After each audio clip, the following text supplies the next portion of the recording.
שלום אייל אברהמי, העורך הראשי של שומרים. שלום לאלונה וינוגרד, מנכ"לית שומרים, וברוכים וברוכות הבאים לכנס הראשון של שומרים, המרכז לתקשורת ודמוקרטיה. יש לנו כנס מדהים היום, כזה ששם את העיתונאים במרכז, שמעמיד את התחקיר העיתונאי בלב ליבה של העבודה העיתונאית כשומרת הדמוקרטיה, חושף את השחיתויות, וזו שמאירה את המקומות האפלים ביותר, מתוך הבנה שזו הדרך לחברה בריאה ומתוקנת. הבאנו היום עיתונאים שמציגים את הסטנדרט הגבוה ביותר של התחקיר, כאלה שחשפו כמה מהסיפורים המסעירים והמטורפים של העשור האחרון, סיפורים שהרעידו את אמות הסיפים ושינו את החיים של מיליונים. ולרובם גם יש ארון גדוש בפרסים כמו הפוליצר. כן, ואם אני חושבת על מה שאני רוצה שיצא מהכנס הזה, עם מה יצאו ממנו הצופים, אז אני רוצה שיצאו מפה עם הרצון לעוד תחקירים שחושפים ונותנים ערך מוסף. אני רוצה שיצאו מפה עם ההבנה הברורה של העיתונות בישראל יכול להיות הכוח להשפיע על המציאות, לדרוש תשובות ממקבלי ההחלטות, לחשוף ולתקן עוולות, לדאוג לזכויות המיעוט ולחזק את הדמוקרטיה. ועם האמונה הזאת והפאתוס הזה, בוא נצא לדרך. אני לגמרי איתך, ובהחלט יש פה בכנס סטנדרטים עיתונאיים שאליהם אנחנו צריכים לשאוף. אבל אני הייתי רוצה עוד משהו. הייתי רוצה שגם הקהל, כלומר צרכני התקשורת ולא רק העיתונאים, ירגיש את האחריות. ככל שהוא יצרוך יותר תחקירים וידרוש אותם, כך הם יתרבו ויעמיקו. במשחק הדמוקרטי הזה, כולם שחקנים. אז כמו כל כנס שמכבד את עצמו, נתחיל בדברי הברכה ונעביר את המיקרופון והכבוד ללורה לאודר, שעם בן זוגה גרי לאודר הקימו את שומרים. Hi Laura, it's great to see you. Shalom, Eyal and Ilona. I am Laura Lauder and I am so proud to be involved in this extraordinary conference that you are all attending that is shining a light of transparency on Israel's democracy without favor. That is the motto of our organization, the Guardians. We are here to protect and safeguard Israel's democracy without ideology and with leanings one way or another. In fact, today we are focused on the kinds of subjects that Israel needs to focus on to protect its democracy. Liberal democracy is so critically important for the Jewish homeland. From subjects like PTSD to the criminal justice system, to the high mortality rates in the Orthodox community, these are the kinds of subjects that we focus on, not politics, not the conflict, and certainly not security. Because Israel's democracy is dependent on a stable civic society. What was the inspiration for creating this? I've been involved in investigative journalism in the United States for many, many years. I was originally on the board of National Public Radio and also involved with ProPublica here in the US. These have helped safeguard democracy in the United States. A free press and deep investigative journalism will ensure visibility and transparency. And that's what we're trying to create here with Shomrim. I want to say a special thank you to Yoel Esteron, who is chair of the board of Shomrim and has been my inspiration all along, and Odette Hermoni for introducing us. And now on with the show. Enjoy this very important and special conference. Welcome and shalom. שלום ותודה שהצטרפתם לכנס שומרים הראשון. אני רוצה לספר לכם איך שומרים נולד, איך כל זה התחיל. לפני שהקורונה השתלטה לנו על החיים, פגשתי בתל אביב את לורה לאודר. לורה היא פילנתרופית אמריקאית שחיה בקליפורניה, אבל הלב שלה נמצא בישראל והיא עוקבת בהתפעלות ולפעמים גם בדאגה על מה שקורה כאן. לורה שאלה אותי איך היא יכולה לסייע, לתרום לשיח הדמוקרטי בישראל. מהר מאוד הגענו לרעיון שנקים כאן גרסה ישראלית של פרופבליקה. מה זה פרופבליקה? זה ארגון וולונטרי אמריקאי, עמותה, שיוזמת תחקירים לתועלת הציבור. בישראל, שומרים, הגרסה הישראלית, אנחנו מחויבים ורוצים לעשות כמיטב יכולתנו לטובת השיח הדמוקרטי, הערכים הדמוקרטיים בישראל. זה ארגון שאיננו מתחרה בתקשורת, להפך, התקשורת הישראלית היא תוססת, היא חיונית, אנחנו כאן כדי לעזור לתקשורת, כדי לייצר עיתונות עומק, עיתונות תחקירים, לטובת השיח הדמוקרטי.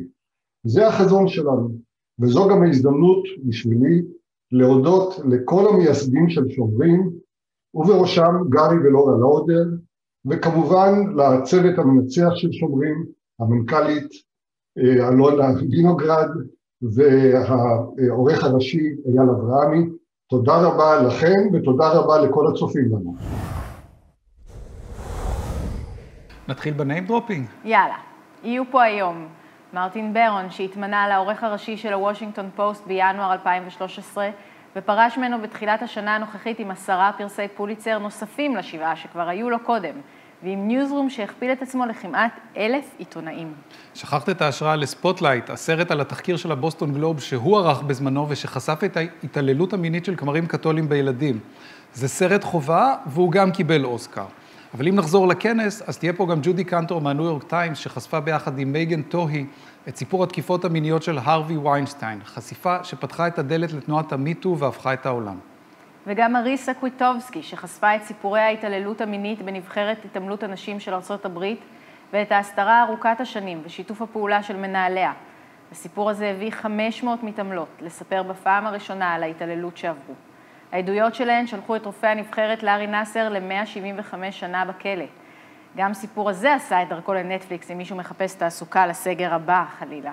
טוב, המציאות עולה על כל דמיון, ולכן תחקירים זה חומר מצוין לסרטים ולסדרות.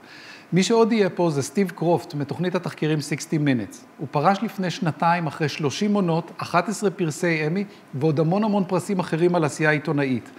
ומי יכול להיות יותר מתאים לראיין אותו מאשר אילנה דיין?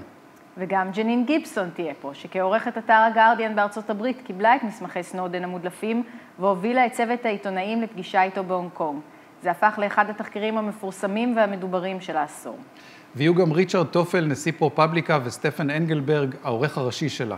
למי שלא יודע, נספר שמאז הקמת פרופבליקה ב-2007, היא הספיקה לגרוף כמה וכמה פוליצרים. ואולי לא פחות חשוב מזה, מבחינתנו, היא גם המודל, גם ההורים והתומים, וגם כל השאיפות שלנו בחיים. חד משמעית. טוב, נסגור את זה ועוד ונצא לדרך? יאללה, בואו נתחיל עם איתן ברונר, היום עורך בכיר בדסק התחקירים הבינלאומיים בבלומברג, ואחד ממייסדי שומרים. בשנות ה-90 הוא הגיע לירושלים ככתב לענייני המזרח התיכון של הבוסטון גלוב. ב-2001 הוא זכה בפוליצר על סדרת הכתבות שלו על אל-קאידה שפורסמה בניו יורק טיימס, ובהמשך הוא היה ראש שלוחת הניו יורק טיימס במזרח התיכון שפועלת מישראל.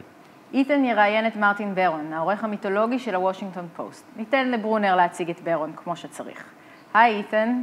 Hi, Alona and Eyal. Marty Baron, thank you very much for joining us. Marty has just stepped down after 8 years as the top editor of the Washington Post, where lots of wonderful things happened in that period, including coverage of the National Security Agency that won a Pulitzer, was not the only Pulitzer.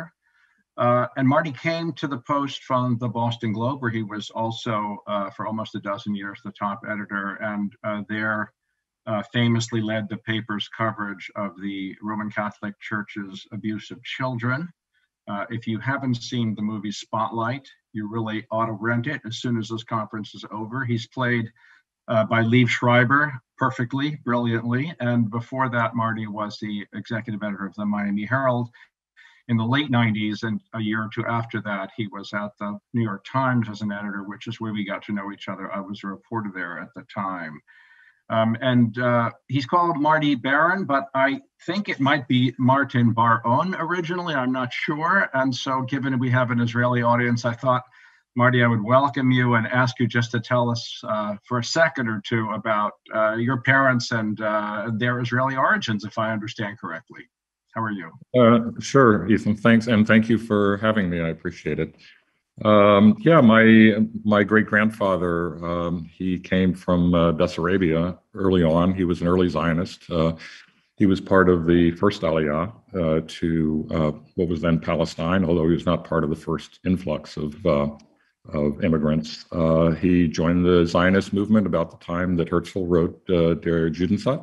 He was 15. He was too young to go to the Zionist Congress, I guess, from what I'm told. And so he was 17, and in 1897, he immigrated to Palestine. He lived in Nes Ziona, and he was a farmer, he was a builder. He was involved in, I'm told, in making Tel Aviv, helping to make Tel Aviv a separate city from Jaffa. He built an early post office in Tel Aviv, and there's even a tiny street named after him in Petah Tikva. His daughter, who was my grandmother, was born in 1902 in Petah Tikva and lived in Nes Ziona. And then my grandfather, his family went from Poland to the United States, and in 1910, and when he was 14, and then when he was 28, he emigrated to Palestine in 1922. And my mother was born in what was then Palestine, and then my father left Germany in early 1937, unfortunately, and his family immigrated to what was then Palestine. And he served in the Independence Army, and then in 1952 they moved to Paris, and 2 years later they moved to the United States. It's a great story, actually. I mean, also the names of those towns, Nes Ziona and Petah Tikva, they're also symbolic. So I didn't realize, actually, it's a more interesting answer than I expected. So thank you for that. Marty, when you arrived at the Post, it was actually a moment of relative crisis for the paper. It was constricting its newsroom. It really wasn't sure, like most newspapers at the time, how it was going to move forward, what its business model was going to be. And in some fashion, you had an incredible piece of luck of Jeff Bezos agreeing to buy the paper and to reinvigorate it. Talk a little bit about that moment, because it really was such an important shift for that paper, and I think for American journalism. And of course, you got a lot of credit too. I don't mean it's all about money, but you know that this did make a big difference, right? Yes, when Jeff acquired us, it made a big difference. I mean, even prior to that, we were trying to sort of make sure that we rededicated ourselves to really ambitious journalism. And, my line at the time was that the New York Times could be the U.S. Army and we would be the Special Forces. And we could still win with that. We did have, as you indicated, the story on the National Security Agency just prior to Jeff acquiring us. But when he did acquire us, obviously he made a huge difference. The first thing is that he just wanted to change our strategy. We had been a news organization that was constricting, that was becoming smaller, focusing on our region. Of course, we would cover government and politics because we were in the nation's capital. But other than that, we were going to focus on Washington, D.C., Northern Virginia, and Maryland. He came in and said that strategy may have been right in the past. It was lucrative, certainly, but that we needed to change it. And we had a great opportunity to do so because we should be national and even international. Because we were in the nation's capital. We had a name, the Washington Post, which could be leveraged to a national and even international level. And we had a history and a heritage going back to Watergate of, as he put it, shining light in dark corners. And so that really defined our identity with the American public, even though most of the American public had no access whatsoever to the Washington Post. And he said, we have this opportunity. The internet has given this gift. It's destroyed all the pillars of your industry and your business, but it has given you a gift. And of course, we wondered what that gift might be. But he said, worldwide distribution at virtually no additional cost. And so here we had this opportunity to distribute our journalism across the country and across the world. And we were well positioned to become a national and even international publication. It's actually, again, an even more interesting answer than I expected, Marty, because I didn't realize that the whole notion of shifting from being a regional paper to being what you've become really originated with Bezos. That's very interesting. So he's shifted the way we shop, and he's shifted an important part of journalism, not just signed a check, but actually put forward a strategy, huh? Yes, he did. And I think that's probably the most important thing that he did. Of course, the money was incredibly important. He made an investment in us. He gave us a runway. I wouldn't deny the importance of the money. But, look, we could have poured money in with the wrong strategy and it would have we wouldn't have had any results that we would be proud of. And instead, you have to have a strategy, and then the money has to go toward that strategy. So the strategy is the most important. It's true. Now, the other thing that happened, of course, in your tenure was the election of Donald Trump, which was also a fascinating injection of energy into American journalism for, good and bad reasons. And I wanted to ask you to talk a little bit about that next. So one of the reasons that I want to talk about it is, as we think about Shomrim and its role in Israeli media, one of the things is to sort of stand up for democracy and for free speech, faced a little bit by a head of state, a head of government who has challenged some of those things, certainly taken on the media in a way that's not so different from the way Donald Trump attacked American media. And I think one of the challenges for the media is to know how to respond to that and not be seen as opposing the person who runs the government, rather standing up for certain principles. So could you talk for a minute or two about how you navigated that issue? Because it was in your face. He was very, very nasty to the Washington Post, and it required an enormous amount of maturity to handle it properly. Yeah, well, on his first full day in office, he went to the CIA, and instead of talking mostly about intelligence matters, he talked about how he said, as most of you know, I'm at war with the media. And I said after that we're not at war with the administration, we're at work. And I really meant that our work is to hold government accountable, hold all powerful individuals and institutions accountable. That's central to our purpose as a media institution. In fact, it's the very idea embedded into the First Amendment of the U.S. Constitution. And when Madison talked about freely examining public characters and measures, that's what he was talking about, is holding government and power to account. And so, so I was very determined that we not be seen as going to war. One of his aides said at the time that we were the opposition party, and we shouldn't turn ourselves into the opposition party. Our job was to gather the facts, put them in context, and give the people, the public, the information that it needs and deserves to know to be engaged citizens. And that was our job, to be independent and to go about our business with integrity and credibility. Now, inevitably, that might put us into conflict with the government, but that is the consequence of doing our work. It's not the purpose of our work. And so that is the approach that we took, and I think that's the appropriate approach for independent journalistic institutions. Were there times when it felt to you that others didn't understand that distinction, not just the president, but even those who were supporting your work? Yeah, I think so. I think that we're in a time where people want to say, whose side are you on? They want you to be a partisan. They enjoy that. They may support that. And there's even I would say, a worrying temptation among people, perhaps within journalism itself, to say, look, this is a challenge to our values. This is an assault on our values of tolerance and empathy and civility and diversity and all of that. And so while we may say we're not at war, we're in war. We're in a war whether we like it or not. But I think that is a temptation and an instinct that we really have to fight against.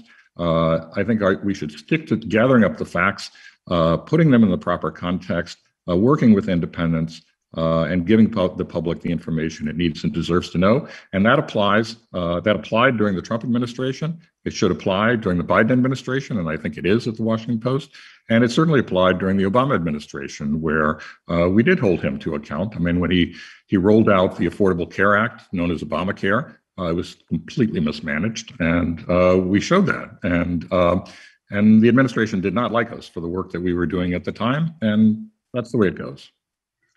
Absolutely. At the same time, the sense I have here, and maybe in Israel too, is that the polarization that you allude to is also beginning to affect younger journalists. Do you feel that at all? Do you, in your dealing with younger journalists, feel that their sense of the importance of neutrality has shifted in some way compared to our generation? Yeah, I mean, and I don't buy the idea of neutrality. It's not the one that I'm looking for. I like the idea of objectivity, and what I see as objectivity, and that's been, a lot of people would like to throw out the idea with today's trash, but I think that what objectivity means, and it's a concept that goes back 100 years, is that we go into stories with an open mind, that we're willing to listen, and we're eager to listen, and we recognize that we have a lot to learn, and that we go into stories not with all the answers, but with a lot of questions, tough questions, good questions, but that we're open-minded when we go about our stories, and we recognize that there's a severe limit to what we know, and that our own life experiences are limiting as well. They may inform us, but they also limit us. And so that's the concept that I think we need to go in with, is that we go in with the idea of being open-minded, fair, honest, honorable. But when we do all our work, when we've been rigorous about our work, when we've been thorough, then we tell people what we've learned in an unflinching way. We don't pretend that we haven't done that work, that we haven't discovered what the facts are. We don't pretend that we haven't discovered what the truth might be if we've actually found it out. We tell people what we found. And that's part of objectivity too, and it's the part that often gets lost in these conversations. And that's why you object to the word neutrality, because it feels to you that once you've learned and figured something out, you actually have something to say, and that's not neutral? That's exactly right, is that I don't think it's like everything has to be 50-50. When people talk about balance, that means that regardless of the work you did, well, right, 50% will be what you discovered, and 50% will be what other people say. That's not the way I believe it should work. I mean, when I used the word neutrality, I didn't mean that when it's all over, you had no view on it because you've learned something. I meant that you go into it without a view, as you said, with an open mind. And I think it's important that we define our terms as we go, as we use them, because sometimes people are repudiating terms where we all have a different understanding of what it means. So I wanted to ask you a little bit about the Snowden and NSA story, because it was such a big deal and so risky in many ways. One of in particular, the issue that you would be afraid that you were endangering something truly important for the country. How did you go about balancing your sense of what the public needed to know and what the government said it shouldn't know? Well, it was hugely challenging. It was a very sensitive subject, obviously. These were the most classified documents within the U.S. government. Exactly. And they involved matters of national security. And the national security apparatus in the United States was very much wanted us not to publish anything. That said, the government had engaged in essentially an intrusion into people's privacy without any public debate whatsoever. And I think there was and we go through this process where we ask ourselves, is there really a strong public interest argument for publishing?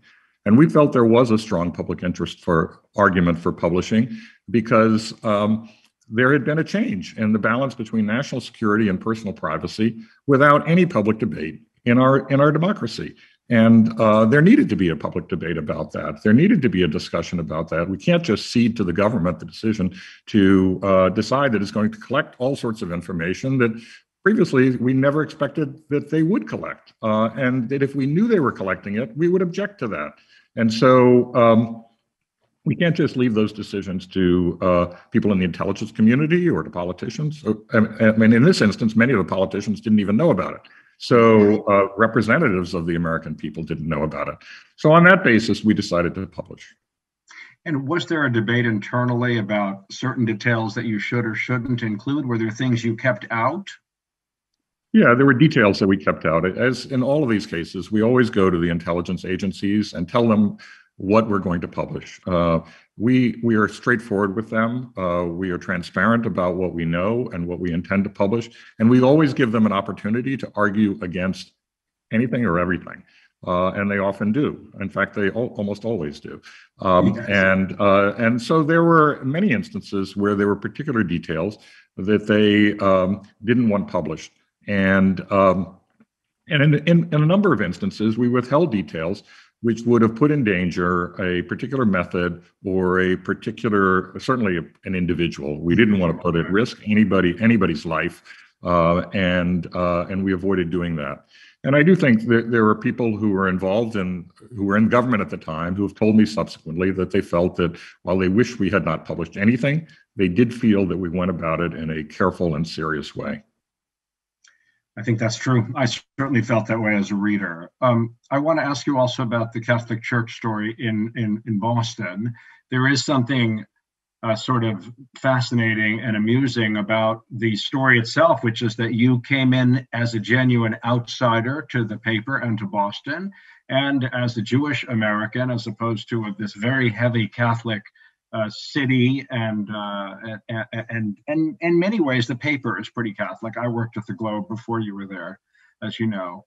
And so, you know, one of the things that's so interesting in journalism is the role that being an outsider can give you, that it actually can be helpful because questions don't get necessarily asked by people, certain assumptions are made. And it's one of the reasons also we move foreign correspondents around after a period of time, because the conversation becomes familiar and you want an outsider to come in and say, well, really? What about? So was that played a role in addition to your, your ability to ask questions anyway, right? The fact that you came from the outside, do you think? Yeah, I think there's no question about that. I mean, the Globe had looked at cases of abuse before. There was one in 1992 involving a priest by the name of Father Porter in Fall River, Massachusetts, and they did good work on that story. They weren't able to discover as much as we did later about the cover-up of cases of clergy sex abuse over many decades and how that cover-up had taken place. But they were severely criticized by the church at the time. Cardinal Law, who was the cardinal when I was there, but was the cardinal at the time of those first stories, he called down the power of God on the Boston Globe. It was a form of condemnation, and I think that there was a feeling that, well, we've kind of done this story and we tried and we couldn't get anywhere, and all these documents, they're under court seal, we're not going to get them. And I came in and basically said, look, why can't we get at the truth of this matter? There was a different case. It was a case of a Father Gagan who had been accused of abusing as many as 80 kids. And a columnist for the Globe, Eileen McNamara, who's a Pulitzer Prize winning columnist, a really terrific journalist.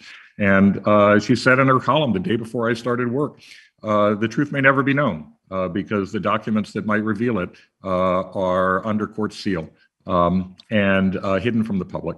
And so, when you see the truth may never be known, I think that should be an incentive for journalists to find it out. And they weren't pursuing it at the time. And I asked, can't we get beyond, look, there are serious allegations of wrongdoing, that the cardinal himself knew of the abuse by this priest and he was being reassigned from parish to parish where he abused again and again. Can't we get beyond the plaintiff's attorney saying that the cardinal himself knew and the archdiocese saying that these are reckless and baseless charges? And so on that basis, we decided to go to court to unseal the documents, and we embarked on a parallel investigation of our own. It was really extraordinary work. And one of the things about the church story that also I want to engage you on is, one of the things that Shomrim is trying to do in Israel is look in corners of the society that have not traditionally been examined by journalism, because like in a lot of countries, the sort of big shot journalists in Israel are basically focused on national security and national politics.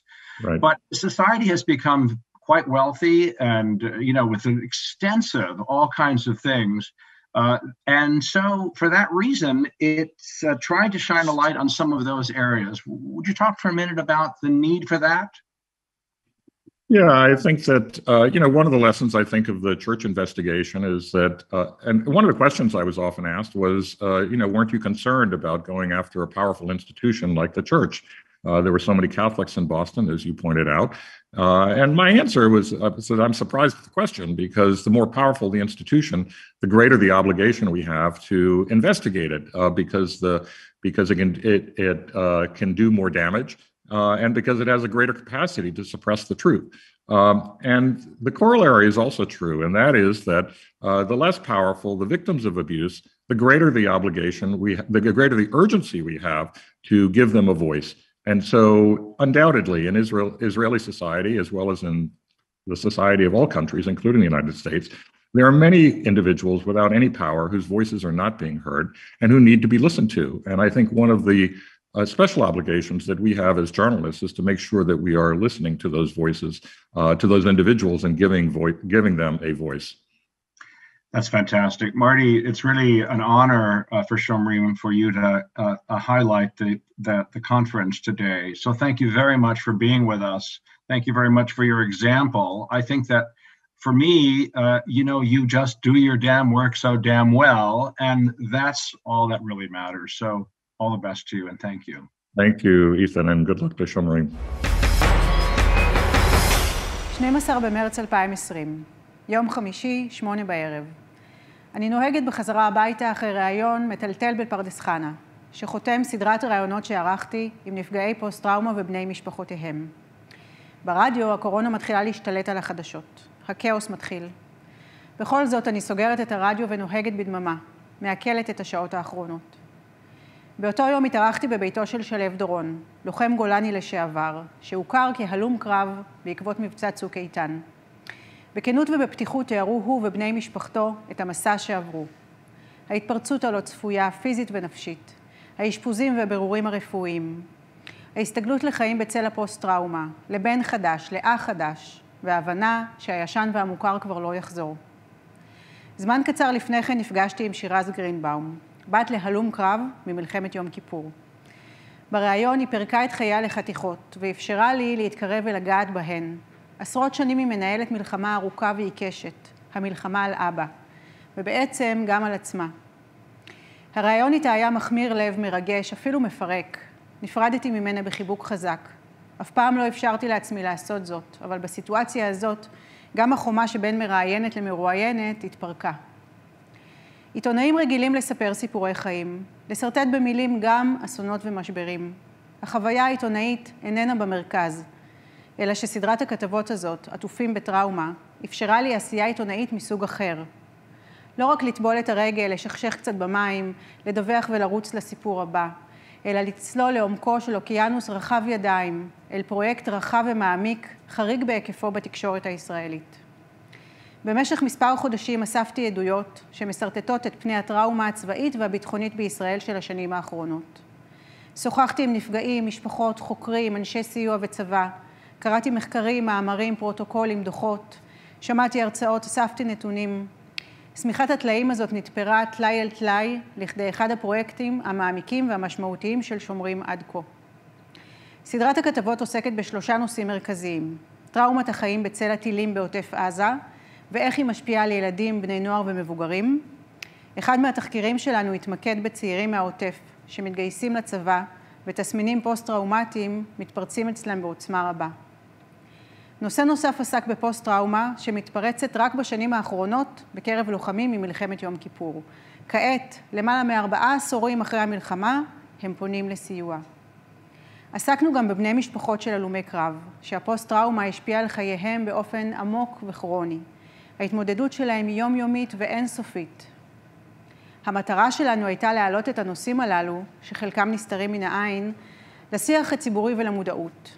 לכוון זרקור אל סוגיות שאינן מטופלות באופן הולם על ידי המדינה. להראות מקרוב את הנפש שאינה יודעת מנוח. ברור לנו שנגענו רק בקצה הקרחון. ברור לנו שהוא מתרחב והולך. מהסיבה הזאת, אנחנו רואים חשיבות רבה בעיסוק תקשורתי בנושא. אנחנו מאמינים שככל שהנושא של פוסט-טראומה יהיה גלוי ומדובר, כך ייטב לכולם. לנפגעים, לאנשים שסובבים אותם, לחברה בכלל. אם סדרת הכתבות הזו תרמה ולו במעט לכך, הרי שמבחינתנו זהו הדבר החשוב ביותר. מריסה קוויאטקובסקי היא המרואיינת הבאה שלנו. יראיין אותה שאול אמסטרדמסקי, זוכה פרס סוקולוב לשנת 2013 על סדרת התחקירים שעסקו בפנסיות בישראל. הוא גם אחד העיתונאים הבולטים במרדף אחרי שקיפות והנגשת מידע לציבור.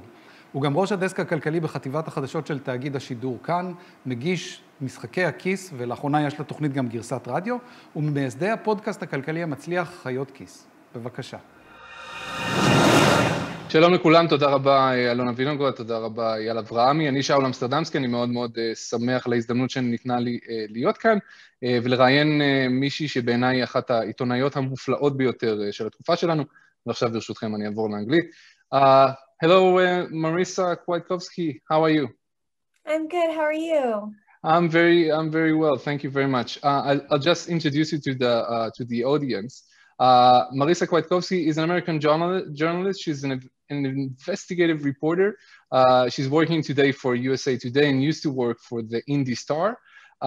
She has won multiple awards, about 40, if I'm correct. One of them closest to my heart is the 2019 Lions Award, awarded to her by my Neiman class back in Cambridge. So good job, Marisa, for that. We're going to talk about probably the biggest story you've exposed together with your colleagues, the Larry Nassar story, which is really once in a lifetime kind of story. I'm sure you agree. Can you take me back, please, to the moment when you understood this is a tremendous story and I'm gonna report it. I'm gonna unfold it. It was actually pretty early in the process. You know, a lot of times when you work on an investigation, you have a hypothesis or you have things that people are telling you, but you're not really sure until you kind of get into it what the facts are. What was unique about this particular investigation is the fact that from the very beginning, we knew what USA Gymnastics policy was for how they handled child sexual abuse allegations, because from almost the first day, I had copies of pieces of depositions from current and former high-ranking USA Gymnastics officials that described what their policy was. Mm-hmm. And so we knew pretty early on that it was going to be something that was important to uncover. And sort of the next step was, what is the impact of this policy on the safety of kids in the sport? Did you imagine the magnitude of misconduct that was going on behind the scenes? You know, we never really thought about it in that way, or at least I didn't while I was going through. It was more about what is the next thing I have to do, the next, you know, piece of information that I have to get, not thinking about really the scope or the magnitude of it. I think it really took kind of getting past working on the investigation to kind of understand how big it became, you know, because when you're in it, you're really just kind of focused on the tasks at hand. Right. Yeah. Can you share how did it feel to work on this story? I imagine, how many different stories you wrote about this story? Oh, hundreds, my goodness. I guess. I mean, have no idea. At least dozens. Okay, so can you share, please, the process of how your day-to-day looked like? Because I can imagine that at one point or another, maybe one gets tired of writing about the same thing. I don't know. Can you share, please? I think for my colleagues and I, it was a pretty much constant state of exhaustion for a while there. But, you know, the great thing about the team that we had, and it was myself, Mark Alicia, and Tim Evans, our editor, Steve Berta, is that we were really sort of approaching it from a divide and conquer perspective. So we all sort of took different aspects of it and brought all of our pieces together, which required a lot of communication, but that's sort of how we operated. And so we were working on a lot of things at one time. We worked, you know, mornings, days, nights, weekends, and we were constantly communicating kind of throughout the reporting process. You know, it's hard to think about, you know, when you asked me, you know, the magnitude of it, right? We were just thinking about like, okay, I've checked this thing off the list. What's the next thing on the list that we have to dig into? And it was like that for almost 2 years, which is pretty unusual when you think about an investigation as well, as taking that long on it. Yes. And how did your editors, I mean, as a journalist, we never get this privilege to work for 2 years on the same story.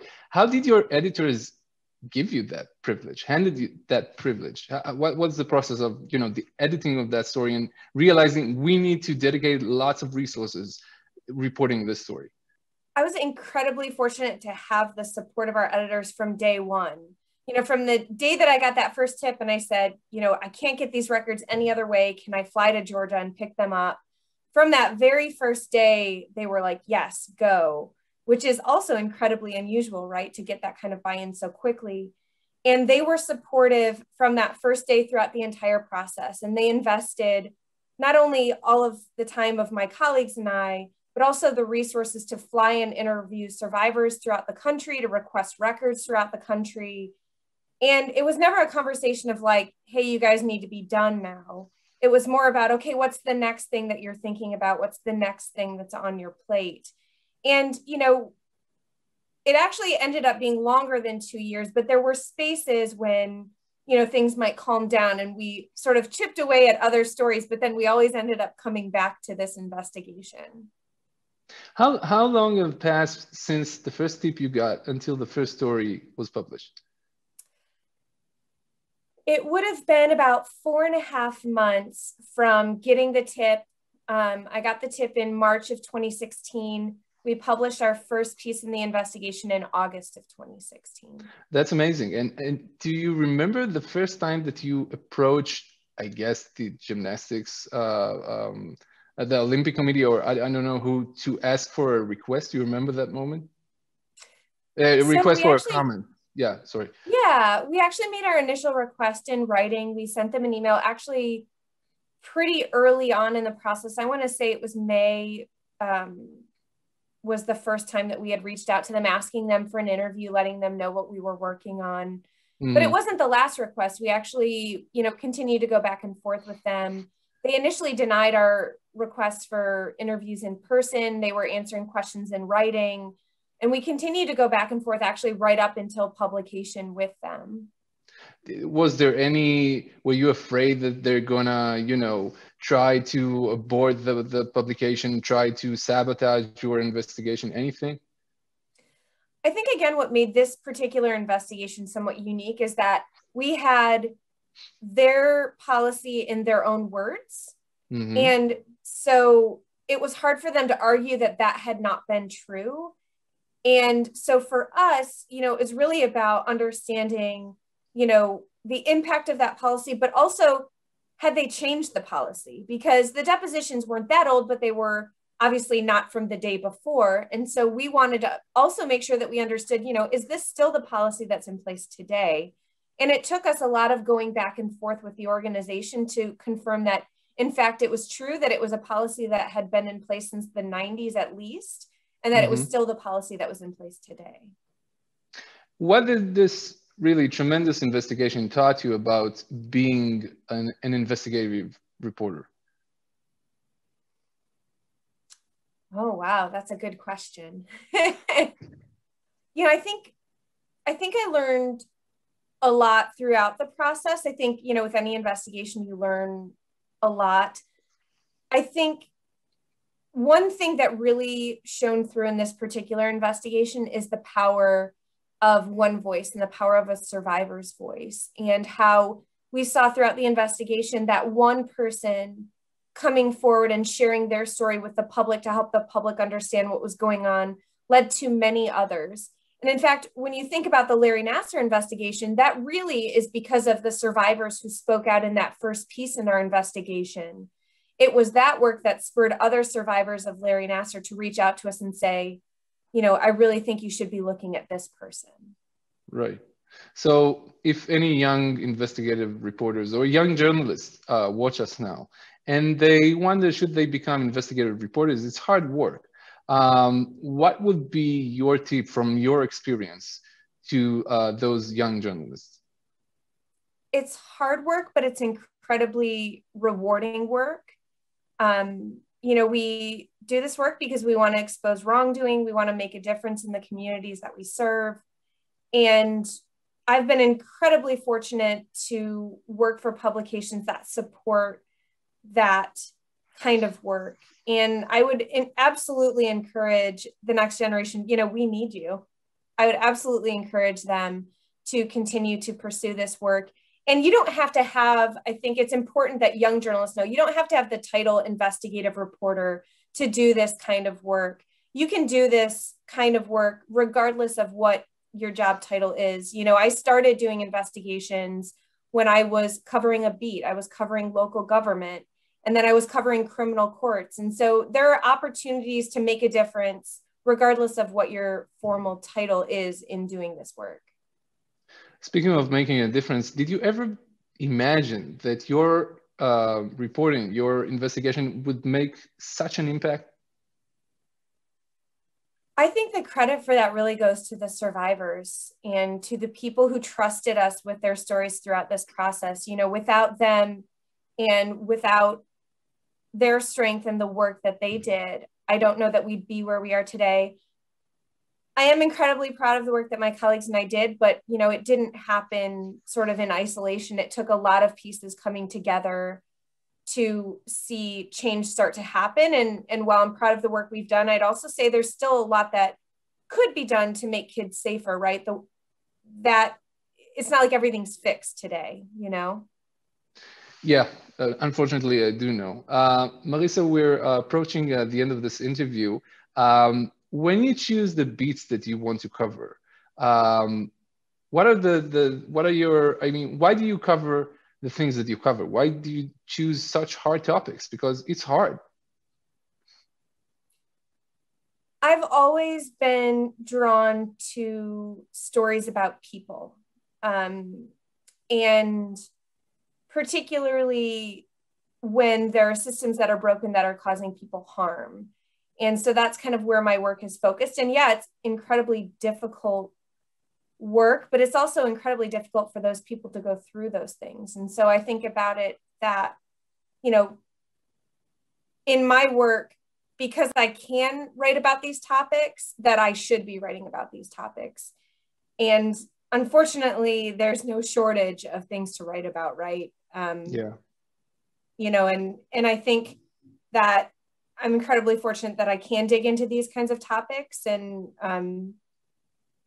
I'd love to say I work myself out of a job someday, or that all of my colleagues working together work myself out of a job, but I don't know if that'll happen.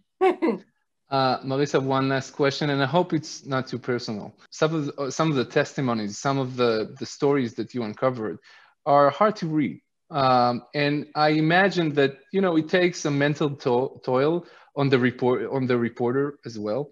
As an investigative reporter, how do you deal with that? I think that is true whether you're doing investigations or even if you're covering breaking news and writing about, you know, crime or courts or trauma. I think it can take a toll. It's tough to write about, you know, what is sometimes the worst day of somebody's life every day. Right. For me, you know, I think everyone has to find the thing that works best for them. For me, I found that, you know, checking in with myself and taking a break when I need it. So, you know, I like to exercise, I love to read. And so when I do need to take a moment for myself, I don't feel bad about taking that because I'm a better journalist when I do take that time. You know, and my colleagues also had their own sort of process. My colleague, Mark, you know, his outlet for this kind of work was gardening. For Tim, it was music. And, you know, so everyone finding their thing and preferably a healthy thing, right? But finding a thing that works for them and not being afraid to admit when you need that break. Yeah, and that's a good advice because it's hard to forget that when we are immersed in our work. And, you know, it seems like the days, you know, it's just one long day of reporting. Mariса Kwiatkowski, thank you very much for sharing your story and thank you very much for your time. It's been an honor and a pleasure interviewing you. Thank you. Thank you. שנת הקורונה הייתה השנה בה ראינו כיצד תחושות של שנים על אכיפה בררנית והתנהלות של מדינות בתוך מדינה מתבררות כמציאות. ראינו את האכיפה הקפדנית של תקנות הקורונה ברחבי הארץ, וראינו את השוטרים עומדים מנגד כשהן מופרות בערי המגזר החרדי. ראינו תוצאות היעדר האכיפה ארוכת השנים בחברה הערבית, ואת גל פשיעה חסר התקדים, ובדרום את העבריינים משתוללים כמו שלא השתוללו מעולם, כמעט באין מפריע. השאלה שנקרא לרבים מתושבי הארץ היא, למה לא עושים יותר? איך יכול להיות שהמשטרה קשה כל כך עם מתרחצים בים בתל אביב, אבל נמנעת מלהיכנס לישיבות? איך יכול להיות שרצח של אדם במרכז הארץ יפוענח מהר יותר מרצח באום אל-פחם? איך יכול להיות, שואל את עצמו מי שנוסע בכבישי הדרום ורואה את עבריינות התנועה הפרועה, שהמשטרה לא שמה להתנהלות הזו סוף, בעוד שבנתיבי איילון נוסעות ניידות למחביר. בדצמבר האחרון נהרג פעיל הימין אהוביה סנדק בתאונת דרכים במהלך מרדף משטרתי ועורר גל מחאות של תושבי יהודה ושומרון בטענה כי המשטרה רודפת אותם. מנגד, גברו תלונות של פלסטינים על פגיעה והתנכלות של המתנחלים ללא כתובת לפנות אליה. זה היה הרגע שבו החלטנו בשומרים לצאת ולבדוק איפה המשטרה נמצאת, ובעיקר איפה היא לא נמצאת, ומדוע. אני מכירה את משטרת ישראל שנים ארוכות. כיסיתי אותה נקודתית באין ספור אירועים וזירות, אבל הפעם עם שומרים עשיתי זום אאוט. ביקשנו להסתכל במבט פנורמי על הארגון החשוב הזה שצריך לתת מענה לאוכלוסיות מגוונות במדינה בעלת מאפיינים כה מורכבים. רצינו לתת תוקף לאותה תחושה שעלתה השנה מתוך כל אותם אירועים. רצינו להביא תמונה רחבה ולהבין האם היעדר האכיפה במקומות שבדקנו היא תוצאה של בעיית משאבים, אולי של חוסר התנהלות מקצועית, האם זהו חוסר הבנה תרבותית, ואולי בכלל ההתנהלות היא סוג של בחירה פוליטית. סדרת הכתבות הזו לקחה אותנו לעומק מדינת ישראל, אל המקומות שאליהם מגיע קצת פחות אור. בשטחי יהודה ושומרון פגשנו מציאות מורכבת של פלסטינים שדיווחו כי תחנת המשטרה הקרובה נמצאת בעיר יהודית שהם לא יכולים להיכנס אליה. מתנחלים שסיפרו כי הכלל בעת מעצר הוא לשתוק ולא לשתף פעולה עם המשטרה. ואנשי אכיפה שתיארו קושי בניהול חקירות ושיקפו תסכול מה נעשה במחוז כפי שמעולם לא שמעתי. בדרום שמענו ראש מועצה שמאיים להקים מיליציות שימלאו את המחסור בכוחות שיטור אל מול הפשיעה הקשה. שמענו תושב בדואי שסיפר על חוויות האלימות שהוא ושכניו חווים בשל השתוללות הפשיעה. במכשיר הטלפון שלי התמלא עד אפס מקום בסרטונים ששלחו אליי בעלי עסקים באזור שתיעדו פריצות ותקיפות בבתי העסק שלהם. בבני ברק הסבירו לי שהרבנים קודמים למדינה ושבמקרה של פשיעה המשטרה היא לא כתובת. מקורות משטרתיים מנגד הודו שהם לא מכירים מספיק את המגזר ויודעים לטפל בעיקר בהפגנות שבת ובחסימות ציר.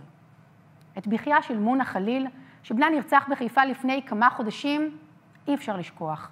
לא אותה ולא את שורת המרואיינים לכתבה על הפשיעה במגזר הערבי, שתיארו איך שנים של הזנחה מצד המדינה הולידו מפלצת של ארגוני פשיעה שהמשטרה מתקשה להשתלט עליהם.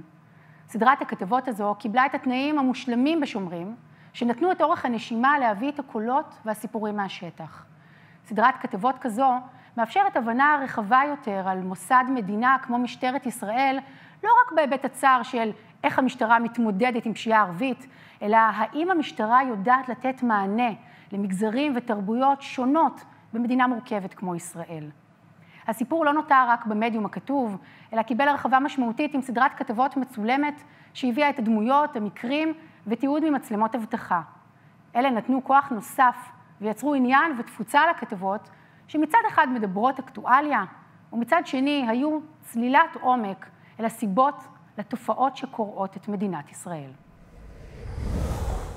I'm joined today by my brilliant colleague, Janine Gibson, the only person I've worked with who has their own listing on IMDb.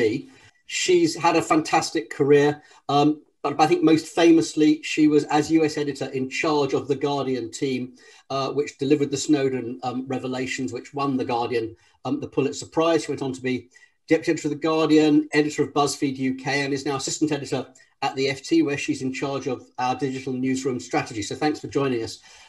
Janine, I think people are going to want me to ask you a little bit about the Snowden affair just before we go on to other things. So, I mean, just tell us about how that story came to you and what your emotions were like as you went through it. Well, the first I heard of it was a phone call from Glenn Greenwald, who at the time was slightly less controversial than he is now. I imagine that's hard to imagine. But he rang me up and said, I've got the biggest security leak in a generation. I've got the biggest story that you can possibly imagine. I've got the biggest security leak in a generation. And I had worked on the WikiLeaks story back in London for The Guardian when that had happened. I hadn't led it, but I've been working near enough to it to know that phone calls and talking about secret and sensitive information on phone calls is probably something you think twice about. Plus, I knew that Glenn only had a Skype phone at his idyllic retreat in Rio where he lived. And I'm talking to him on my cell phone and thinking, I mean, Glenn, are you talking to him on Skype? I knew that Skype was not the most secure thing in the world. And he said, yes, I'm at home. I'm calling you on the Skype phone. I'm like, right, okay, well, this may or may not be the biggest security leak in generation. We'll get to that. But for a start, should we just end this call? Shall we end this call now? At that point, I think Glenn hadn't actually read the documents, because he would have realised that perhaps the Skype call wasn't the way to talk to the editor about it. But we put him on a plane. He came to New York, and we met with him and Laura Poitras, who made a documentary detailing her relationship with Snowden and the story. We sat there in my office, and we had this tiny office. We'd only just started up in New York. I had this sofa that was, very luxurious IKEA, very, very inauspicious piece of furniture, on which we all crowded together, bent over this dreadful Dell laptop, because we had to buy an air-gap computer to look at the thumb drive. So the world's cheapest laptop, the world's cheapest sofa, all these journalists crammed on a sofa looking at these slides that looked like, I don't know if you remember the Prism presentation, which kicked it all off. That was the taster that we had. And these slides look like they've been made by a 5-year-old in Photoshop. They're really clumsy, rubbish slides with terrible graphics. And so I was sitting at this, pressing these clunky keys on this dreadful, going, it could be real, or it could be a really bad fake. And there was no real way of knowing other than to report it out. So from then, that's from that point on. Was there my first question? Well, I immediately employed Ewan McCaskill, who you may know, who's the Guardian's long-term, he's the long-term trouble guy, really. He's basically our Harvey Keitel. If anything was kicking off, he'd just send Ewan in, because he was unflappable and done every job. Happened to be in New York at the time. So I sort of deployed Ewan. We sent them off to Hong Kong to go and meet Snowden, who we didn't know who he was at all. And we'd built up this picture of him as being this sort of late career NSA guy, probably with some sort of incurable disease and an attack of conscience. It was a very filmic scenario we had built up. And they were not expecting to find some 26-year-old, well thought out plan. Anyway, we sent him off with a list of sort of 40 ways in which he could disprove the veracity of these documents. Our starting point was always Hitler diaries. This is a massive hoax, and we are the naive new players in town, and we are being strung along. So, and at every one, he just kept producing evidence that it was real. You never really have time to get excited. I think we turned the first one around in 3 weeks, and then the whole time there was so much work to do. You just sort of really focus on, okay, head down, let's just get through each step of this. And it's always that question. It's always that question in your head about, what's the one thing I've forgotten to ask? What's the one thing I missed here? Right. What is the obvious gimme that this is all made up? We were like, right, well, if he worked for the CIA, he must have some idea. Look for a car parking pass, ask him for, we were really trying to knock it down. So let's talk about investigative journalism more generally, because you also oversee the investigative team at the FT. I think they report into you. And do you think there's a difference? What are the differences in pursuing stories that are essentially financial, in following the money and going on and reporting on businesses in particular, as opposed to politics or security? Are there differences in the way you have to go about it and what you need in your armoury? Well, look, you know more about this than me, and I am very much still learning the differences after I've been at the FT 2 years now. But one of the things I realised very, very early on is that the legal framework in which you operate is different.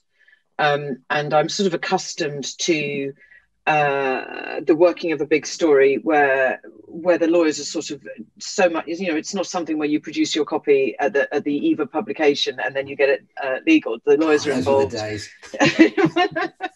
lawyers are involved from conception through every single step. Before you make a phone call, you want to talk to a lawyer about it. And we've had some of those conversations on non-financial stories, but I can remember the first meeting at the FT where I realised that there was a whole other legal framework around business stories that I hadn't even conceived of. So that was very interesting. One of the things, isn't it, is that almost anybody we write about has the resources to sort of sue us to hell. So you always have that fact in the back of your head. Right. And I think political investigations, even involving terrifying foreign superpowers, in the end, you've always got the lever of informing the public, and the fact that publishing is really going to be your savior. That once everything hits the light of day, you're having that debate in the open air, and that's a release valve. Whereas at the FT on a financial investigation, you would definitely be extremely nervous at the moment where it hits the light of day, because that's when it's all going to kick off. I think one of the things that I was been very struck by in the last few years is that some of the sort of the dirty tricks that the people you are investigating throw back at you, which you sort of associate with, very furtive security regimes. Actually, this is being employed by companies now. So when we did our Wirecard investigation, which I don't know, went on for 2 or maybe 2.5 years, and we were on the back foot although we were publishing, we were under the cosh for a lot of that time, under attack from German authorities and the company. I mean, some of the dirty tricks that are being employed by these companies, and not just the FT, but other news organizations as well, are quite shocking these days. Right. So we had all of this when we were doing Snowden. And the weird thing about doing Snowden, that story was the sort of manual of the things that people were doing to try and stop you reporting the story was part of the story. We had all their documents. We knew what their tactics were because we had the documents that showed us, and both the sort of technical capacities that they had, but also the psychological warfare that they run against people they want to put pressure on. Then at BuzzFeed, when Heidi's team were doing the Russia stories, the mysterious deaths in London happening on British soil, I saw those things being deployed against journalists who work for us, and we were very, very sensitive to the various surveillance and frightening about the kind of things you were doing to sort of protect the journalists and BuzzFeed. What we did, I mean, the first thing you do is sort of protect everyone's devices, and you do a whole bunch of, take a whole bunch of measures that we won't talk about there, but everybody moves to very secure comms, which is a hell of a lot easier now than it was 7 years ago because of Snowden. Things like Signal that we can use routinely, like WhatsApp, those weren't available. Secure messaging and encrypted messaging was almost impossible there.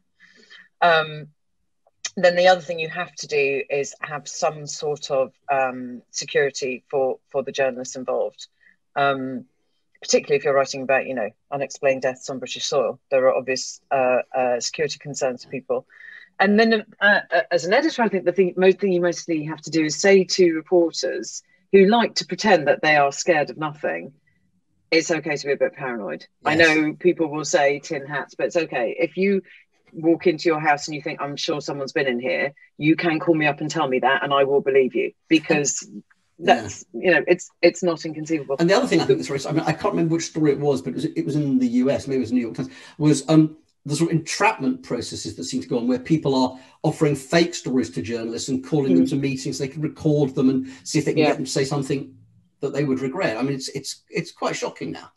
We had one of those, and again, we were very clear-eyed about it, so we were pretty sure it was a catfishing exercise. But I'm not going to talk about any of the details, but suffice it to say, if you're approached by somebody very, very beautiful on Facebook who wants to tell you chapter and verse on a story that sounds really very sexy, then that's alarm bells. Yeah. Although one day we'll miss a great story that way, but I suppose. But although you have to work it, you just have to be really, really careful. Let's talk about digital journalism. I mean, you and I first met, I don't know how many years ago, in a debate about pay models. And the world has moved on so much. You love to bring that up because you were right. Well, I think we were both right in our way. Guardian's still going. Yeah, well, that's exactly what I was going to say. That when you look at the economics of digital journalism now, it's striking how hard it is for any large organisation to keep funding itself and do the journalism. The kind of journalism we've just been talking about, incredibly expensive. You need some kind of defence fund to look after yourself. I just wonder, when you look at the economics of journalism now, how do you see it affecting the business itself, and how do you see us moving forward? I mean, is it all essentially sugar daddies or subscription models now for any large organisation? Well, no, I mean, I do think that when we had that debate 100 million years ago, we ended up concluding very boringly that a mixed economy was probably, there were many models, and a mixed economy was probably ideal. And I still think that. And I think, there is clearly room for a trust model. There's clearly room for a philanthropic model. There's clearly room for a paywall model, but the paywalls necessarily mean either great scale or very, very, very expensive, and that brings its own concerns about, you know, democracy of information. I think each one of them, there's no ideal. They all have their own pressures and potential problems. We're all very aware of the problems of being owned by an oligarch or a Murdoch or whatever, and the potential biases there. But, you know, being the Barcelona Football Club Guardian membership model also has its own issues. You get a lot of pressure on your editorial line from subscribers / members who feel they have a say. Or I mean, I was going to say, we've seen this, haven't we, in the New York, most obviously, I think, in the New York Times, where having bolstered their subscriptions so heavily on we are the anti-Trump vehicle, the moment they're tempted to be even-handed in any way, or just not as anti-Trump, they face a membership revolt. And that's it drives the polarization. I just wonder if that makes it hard for organizations to be more even-handed, if you have to have an angle to have a subscription model. I think it makes it really hard to over-depend on any one form of revenue, don't you? Because it happened to the Guardian with Corbyn. They couldn't do right for, you know, they couldn't be pro-Corbyn enough for their audience, and yet there was a whole other swathe of audience that was very sceptical. And we feel this pressure on Brexit. We felt it the same way a little bit, I think. So it is unnerving, and I mean, maybe it does lead itself to smaller, nimbler organisations which don't attempt to cover the whole waterfront, but just say we're going to focus in on this. We've got a dozen journalists or whatever it is, and some kind of, you know, franchising model, and, you know, we're not in it to make vast sums of money. We're just in it to pay our bills. Well, there's two things there, isn't there? One is, how do organisations that are very captured by a loyal subscriber base, and news organisations necessarily work to a good, strong demographic, how do they broaden out and future-proof themselves whilst not alienating and pissing off their core demographic? But also, the cyclical nature of media means that as things close down into three great big monoliths that seem to be all of the news organisation, there's always little things that spring up and might catch fire and might get. But we're at the end of a cycle right now where your BuzzFeeds, Vices, you know, they're all having issues, but you know there'll be a next generation that comes up behind. Absolutely, and they also changed the way we do journalism. So it's all terribly good. Young people come along and they'll be all innovative and change everything. And what about the battle? I mean, one of the questions I still struggle on is the balance between living on social media and actually being a destination in itself. I certainly, I remember when Quartz was formed. I used to, I did this job long enough to remember when Quartz abolished the homepage, and I was still there when they reinvented it. Actually, you know, how important do you think hubs really are? I can see they have a role if you're charging people a subscription, a substantial one, but you know, I wonder the extent to which you can survive entirely on a social media model. Well, as you know, I'm currently engaged in redesigning a homepage. I can't believe I'm doing this again for the 18th time in my career, when I have also been present at the abandoning of them. Boringly, it's both. You can grow a long way. You can make a lot of noise and grow a big following and a big audience without a home destination. And we see that in the rise of the individual and the Substack and the influencer and the, you know, people that don't really write long pieces, just have an audience from social. But I think in the end, if you want to build a substantial business and to cover any breadth, i.e. be what we would term a news organisation as opposed to an individual, then you do need a home base. You need a home. You need an archive. You need a library so that people can have a wander around. You need to be able to say, if you like that, you like this. You know, you do need something. And let's go back to investigating. If you were setting up an investigating hub, or something like Shomrin, a BIJ, whatever it is, what would you say are the sort of the core skills I need in my core team? What kind of people do I need? I'm a big fan of identifying the skills that you want, and then not being too prescriptive about the people, because people have a vast array of skills now, and they're not trained in the same way. So obviously you've got to have you've got to have somebody who is as good at security as is possible. You need somebody who's a massive obsessive and tracks everything. I'm currently obsessed with the guy that runs Signal, and his sheer insouciance in his arms race with the security service is just my favorite thing. I'd love to hire him, wouldn't you? He's probably out of our league. But you need somebody with that sort of approach, and that feel for it and that love of it, which is much closer to gamifying than it is to journalism, because it's about always staying ahead and being on the move. And I think in the old days you needed somebody who was a bit smooth and personable and could talk their way in. And these days I'd rather have someone who can work out where the exits are and the code, basically, and the exploits. You then need somebody who loves numbers. You still need somebody who knows how to string a sentence together and weave a proper narrative, or else everybody goes far too dense and dark and can't be reached by anyone else. And you need somebody, you really need somebody who's quite good at getting their shoulder through the door. There's sort of death knock skills, if that's not too terrible way of putting it. But in the old days, you know, as a reporter, you'd had to do your time on the locals and work out how to go and sit down with someone who's having the worst day of their lives and somehow get a photograph for the paper. Yeah. And these days, I think we really squirm at that idea, and younger journalists find it really appalling. But at some point, we did a story at BuzzFeed that was about identifying one of the Beatles, the jihadi Brits who had gone over and were executing people, and you know, one of our journalists had to be the person to go to a council estate in Shepherd's Bush and get in the room of the parents. That's not nothing. That's a big deal. But if you get that interview, then that tells a lot more of the story than the tracking together. Yeah, totally agree with that. Okay, last question. We talk a lot about post-truth and the war on journalism and the war on facts.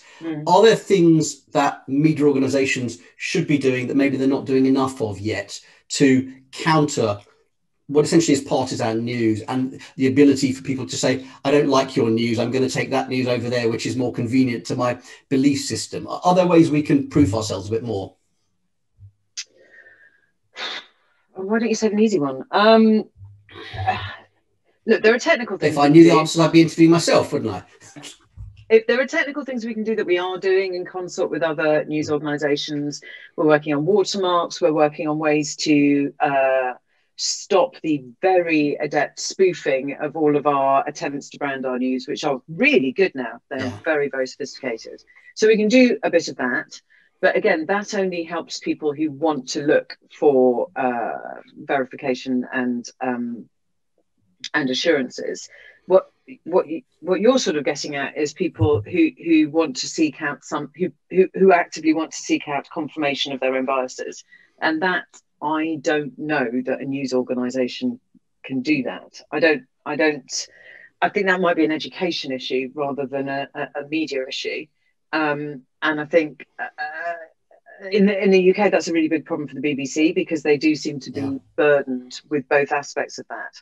I'm not sure a news organisation can reach into the mind of somebody who wants to be elsewhere. I've never really understood how the FT can beat QAnon. That doesn't really work. I think the only thing we can do is, which is related but not the same, is make sure we're always checking our own biases and our own groupthink, and the extent to which we all just confirm our own opinions within an organisation rather than making sure we're reaching out and challenging ourselves. It's a different. Of course, absolutely. It's a really good point. And of course, all the stuff and I think the industry has come a million miles in the last 10 years on transparency and displaying sources and linking to sources and being open about when we've got stuff wrong and correcting it in plain sight. All that stuff is great. But in the end, you know, it's only a piece of the puzzle. That's so much. Thanks so much for your time, Janine. It's been nice great to talk to you, about Robert. We should go back to the office. We should actually meet in the office someday soon. אי אפשר לקיים כנס עיתונות בלי פאנלים, ולנו יש היום 2 כאלה, ושניהם לא פחות ממרתקים. הראשון עוסק באחד הנושאים המורכבים והחשובים במציאות הישראלית. תחקירים בחברה הערבית, תחקירים שיעשו עיתונים ערבים ללא תיווך של כלי תקשורת שאינם חלק מהחברה הערבית. בפאנל הזה ננסה להבין מהם החסמים שמקשים על זה כיום. את הפאנל תוביל דוקטור נסרין חדד חאג' יחיא, שעוסקת רבות במורכבויות ובחסמים ביחסי יהודים ערבים, וגם מגבשת תוכניות ממשלתיות להתמודדות עם האתגרים האלה.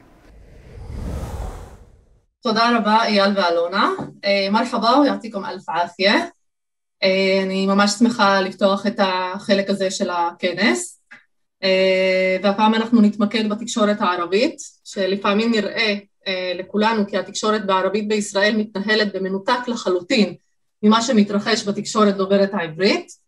הנושאים שעל סדר יומה של החברה הערבית לעתים רחוקות מגיעים לתקשורת דוברת העברית, ואנחנו רואים זאת לצערנו רק במקרים שפורצת אלימות או חיכוך בין שתי האוכלוסיות, אבל לעולם התקשורת דובר הערבית, כמו החברה הערבית עצמה, עשיר ומגוון כמו החברה שממנה אנחנו מגיעים, והתחום הזה סובל בעצם מחסמים המשיקים על שילוב וצמיחה שלו לתוך החברה הכללית. בפאנל הקרוב נעסוק בנושא ספציפי של העולם התקשורת הערבית, עיתונות חוקרת. האם יש כזו, ומה מקשה, ומה עומד בפני הפיכתה לכלי משמעותי לחשיפת עוולות ודרישת אחריות ממוקדי הכוח. אני ממש שמחה מאוד להציג את שני הפאנליסטים שלנו, פרופסור אמל ג'מאל, מרצה וחוקר בכיר בבית הספר למדעי המדינה באוניברסיטת תל אביב, הוא גם ראש התוכנית האקזקיוטיבית בתקשורת פוליטית, מנהל מכון ולטר ליבך לחקר יחסי יהודים הערבים, ובעבר מנכ"לית מרכז איעלם, המרכז הערבי לחירות המדיה, פיתוח ומחקר, משנת 2009 ועד שנת 2017, והפאנליסטית השנייה שלנו היא חולוד מוסלחה. חולוד מנהלת את מרכז איעלם, והיא העורכת הראשית באתר בוקרה מאז הקמתו בשנת 2006. האתר הוקם אחרי מלחמת לבנון השנייה, לאור ההבנה של מייסדיו שיש צורך אקוטי במקור מידע זמין ואמין בשפה הערבית למי שאינם צרכני תקשורת בשפה העברית. ושמח להפנות את השאלה הראשונה לשניכם, בנוגע לעיתונות חוקרת בשפה הערבית, האם בכלל יש כזו? האם אנחנו יכולים להגיד נחרצות שכמעט באין עיתונות חוקרת בשפה הערבית בישראל? ובכלל אני אשמח אם תוכלו לתאר לנו את מפת התקשורת בחברה הערבית. נתחיל איתך, פרופסור ג'מאל. שלום, תודה רבה על ההזמנה, תודה נסרין, אהלן חולוד, אני מאוד שמח להיות פה. טוב, אני חושב שהתשובה הקצרה ביותר על השאלה אם יש עיתונות חוקרת בשפה הערבית היא שאין. אין עיתונות חוקרת. עיתונות חוקרת משמעה הקצאת משאבים גם כלכליים וגם אנושיים מאוד רציניים בהתחקות אחר סוגיות מסוימות שמעניינות את החברה, ותחקיר בדרך כלל לוקח המון זמן, והיות והתקשורת הערבית סובלת מבעיות בשני המישורים האלה, גם ביכולת כלכלית וגם ביכולות מקצועיות, אז אנחנו לא רואים בעצם שהיא מתעמקת בסוגיות שעומדות לפניה, היא יותר מסקרת באופן יומיומי, אבל יש עוד סיבות נוספות למה אין, וזה קשור כמובן למיקומה של התקשורת הערבית בתוך החברה הערבית בכלל. החברה הערבית היא חברה לרוב, היא חברה שמרנית, חברה משפחתית, חמולתית, וכל תחקיר בסוגיה שנוגעת לחברה עצמה יכול להתקל באתגרים מאוד רציניים בתוך החברה בפנים, ויש התנגדות מאוד רצינית לתחקר ולהתעמק בסוגיות שעלולות לפגוע או לפחות להאיר בצורה מעמיקה בסוגיות שעומדות על הפרק. זה סיבה אחת. סיבה שנייה נוספת זה בעצם התרבות הפוליטית של החברה הערבית. זו תרבות פוליטית שמושפעת מאוד מהמערכת היחסים עם המדינה, התפיסה הביטחוניסטית כלפי החברה הזו, ולכן תחקור והעמקה בסוגיות כאלה ואחרות יכולה להתאפס אצל החברה עצמה כהמשך לאותה תרבות ביטחוניסטית שמתחקה אחר פרטים, מתעמקת בסוגיות שמעניינות את המדינה, במיוחד על ידי זרועות הביטחון שלה, ובהקשר הזה זה השב"כ והמשטרה, ולכן יש חשש להיפתח מצד החברה עצמה, להיפתח לתחקרים, במיוחד בסוגיות חברתיות, סוגיות דתיות, סוגיות מגדריות וכן הלאה, וגם אם אנחנו מחברים את הכל ביחד, מבנה הכוח בחברה הערבית הוא נשלט על ידי המועצות המקומיות לרוב, ובמועצות המקומיות הנאמנות היא נאמנות חמולתית בדרך כלל, ולכן זה מקשה מאוד להגיע לפרטים. זאת אומרת, עיתונאי או עיתונאית שינסו להגיע לפרטים על סוגיות שעומדות על הפרק בעיר כזו או אחרת, ייתקלו בקשיים מאוד רציניים בקבלת מידע, דבר שחוסם גם הוא את העולם הזה של עיתונות חוקרת. לכן כשאנחנו מחברים את כל המרכיבים האלה ביחד, נוצר מכניזם מאוד מאוד מורכב שחוסם את ההתפתחות של עולם תחקירים בתקשורת הערבית. המון תודה, אבל לפני שנעבור לחולוד, אני אשמח לשאול אותך, איך בכל זאת אפשר לשנות את המצב?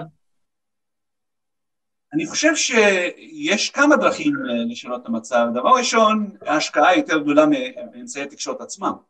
אמצעי התקשורת חייבים להוביל את התהליכים האלה, ואני חושב שיש כמה אמצעי תקשורת בשפה הערבית שיש להם יכולת כלכלית כזו או אחרת, ואם המודל הכלכלי יתחיל לקחת בחשבון את הצורך בעיתונות חוקרת, יש כמובן לפתח את המיומנויות של העיתונאים, ובהקשר הזה אני חושב החיבור לעיתונות עברית, שגם שם התחקור הולך ונעלם ונחלש לפחות, מספר התחקרים שמבוצעים בעיתונות העברית גם הוא מצומצם, אבל בכל זאת יש שם מסורת עיתונאית מאוד מאוד רחבה אצל כמה אמצעי תקשורת. החיבור הזה בין התקשורת הערבית לתקשורת העברית יכול לקדם את המיומנויות ואת התעוזה של אמצעי התקשורת הערבים.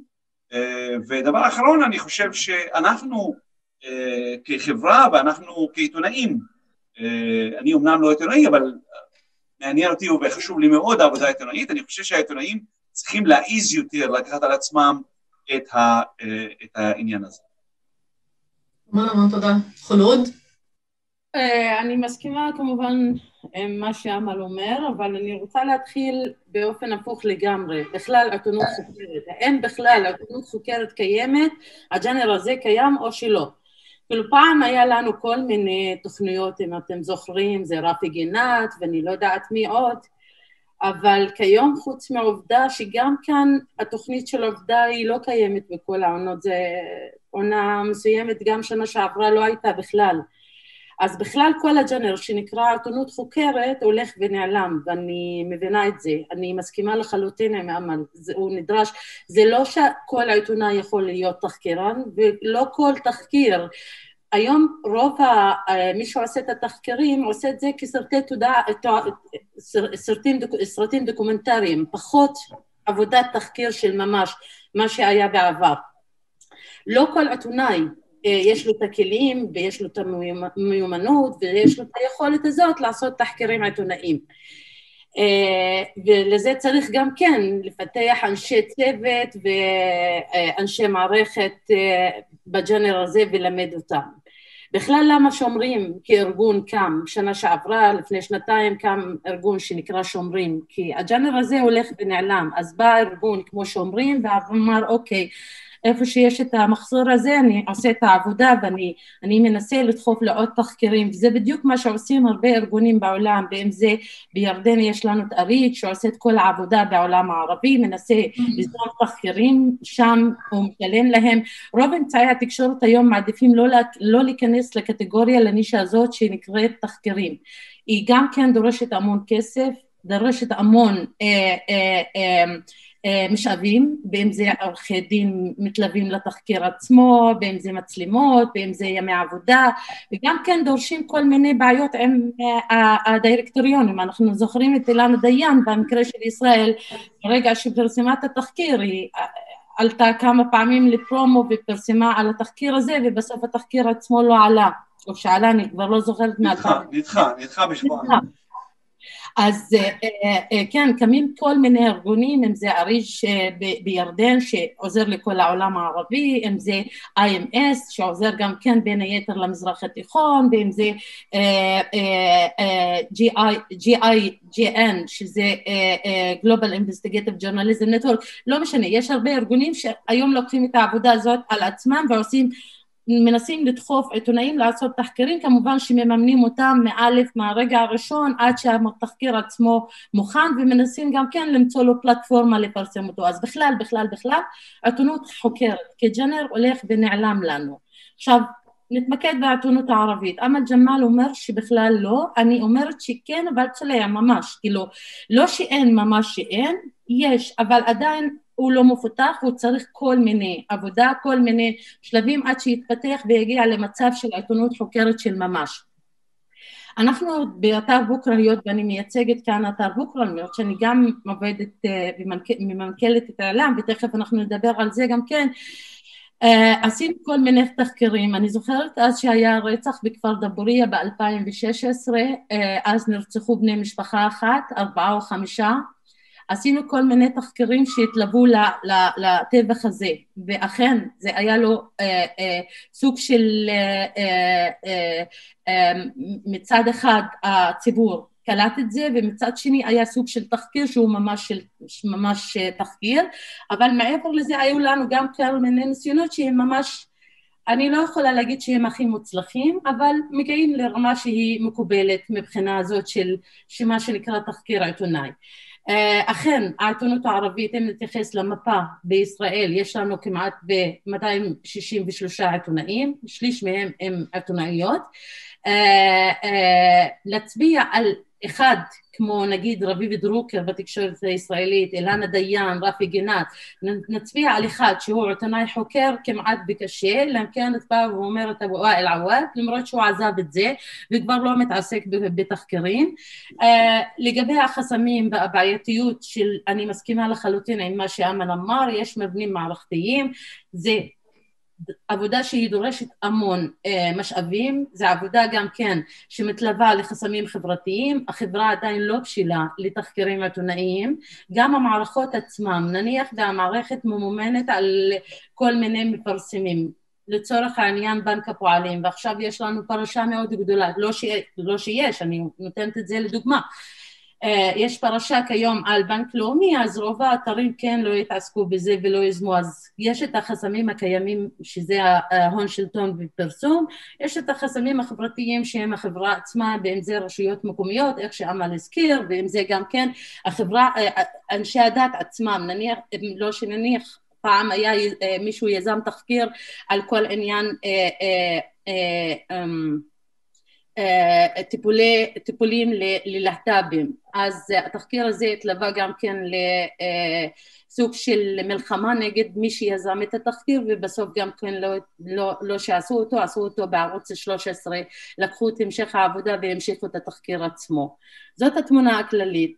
אין, אבל כן, יש סימנים של עיתונות. חולוד אמל הציע בעצם כדי להתגבר על זה ובכל זאת ליצור עיתונות חוקרת, הוא דיבר על שיתופי פעולה בעצם בין התקשורת הערבית לתקשורת העברית, אבל כולנו יודעים שלאנשי תקשורת הערבים אין באמת דלת פתוחה לתקשורת המרכזית בישראל, דוברת העברית, ומה לדעתכם החסמים שעומדים היום מול עיתונאים כאלה? אני אשמח להעביר את השרביט לאמל בקצרה, כי יש לי עוד כמה שאלות, ואז נעבור לחלוד. יש קושי, אין ספק. מערכות עיתונים, עיתונות בכלל, גם בטלוויזיה, גם ברדיו, וגם עיתונות מודפסת ואינטרנטית, היא עבודה מאומצת, היא עבודה יומיומית, עבודה שמחייבת תשומת לב מתמדת, ואני לא רואה שמערכת תקשורתית כלשהי יכולה להפנות משאבים כדי לגדל עיתונאים ערבים או לחנך אותם, זה קשה לתאר. לכן אני חושב שאחת הדרכים לעשות זאת זה באמצעות גורם שלישי. זאת אומרת גורם מממן שלישי שיבוא ייקח על עצמו את האחריות הזו, שלממן עבודה של קואוצ'ינג מצד אמצעי תקשורת עברי לעיתונאי או עיתונאית ערבים, כדי ללמד אותם את האלף בית של המקצוע. אבל גם אם זה יקרה, וחשוב שזה יקרה, אני חושב שהאחריות מוטלת לדעתי על אמצעי התקשורת הערביים, גם ליזום את זה, וגם לעזור אומץ ולהתחיל לעסוק בזה. זה שזה נעלם, זה לא עד הסוף, זאת אומרת שאנחנו מסתכלים בעולם בכלל, אם זה בארצות הברית ואם זה באירופה, מדינות שונות, העיתונות החוקרת עדיין קיימת, היא משנה את פניה, היא מקבלת תפנית כתוצאה, כמובן משינויים טכנולוגיים, מודלים כלכליים, הקשיים שנתקלת בהם התקשורת מבחינת אמצעים וכן הלאה, אז היא משנה את פניה, ולא ספק יש חיבור בין ז'אנרים שונים, בין דוקומדיה לבין תחקור וכן הלאה, זה מקבל פן חדש, אבל העיתונות הערבית יכולה, יש לה את המיומנות הטכנולוגית, זאת אומרת שאנחנו מסתכלים על אתרי החדשות הערביים, ללא ספק יש להם את המיומנות הטכנולוגית, אני לא יודע כמה יש להם את היכולות הכלכליות, אבל האחריות חייבת להיות עליהם כדי להעיז, כדי להתחיל. כשאני אומר שאין עיתונות חוקרת, אני אומר כמשהו ממוסד. אני לא אומר שאין פה ושם תחקירים כאלה ואחרים, חשוב לקחת את זה בחשבון, אבל אין את המסורת של עיתונות חוקרת, ואני חושב שצריך למסד את זה, זה אפילו יותר חשוב בחברה הערבית מאשר בחברות אחרות, משום שמדובר בחברה, דבר ראשון, חברת מיעוט, שעובר תהליכים מואצים, גם כלכליים, גם חברתיים, גם תרבותיים, גם מגדריים וכן הלאה. ודבר שני, היא נמצאת תחת לחץ אדיר, כתוצאה ממקומה הפוליטי, והיא לא חייבת לחקור, זאת אומרת, תחקירים בעיתונות הערבית לא חייבים להגיע, להיות נוגעים אך ורק לחברה הערבית, הם יכולים להיות גם לחברה היהודית, הם יכולים להיות בסוגיות שנוגעות לכיבוש, הם יכולים כל מיני סוגיות, לצבא, למערכת הביטחון, דבר שלא, העיתונות הערבית לא מעיזה לגעת בו, על אף שחלק גדול מחייה נקבע על ידי מערכת הביטחון, על ידי זרועות הביטחון. תחקירים על המשטרה למשל, הרי יש טרוניה מאוד רצינית בחברה הערבית על המשטרה, על התנהגותה של המשטרה. אז אפשר לעשות תחקירים על התנהגותה של המשטרה כלפי טיפול באלימות למשל בחברה הערבית. מה שאני מנסה להגיד זה שהעיתונות הערבית צריכה לבחור לה את הנישה שמאפשרת לה בעצם להתקדם בזה, והיא הופכת להיות יזם חברתי מאוד חשוב כדי להביא לשינוי בחברה הערבית. הגיע הזמן שהעיתונות הערבית תיקח אחריות חברתית גם, ולא תראה את עצמה מפריזמה כלכלית בלבד. מעולה, המון תודה. חולוד, צעיר או צעירה ערבים שרוצים בעצם להיות עיתונאים, לאן הם הולכים?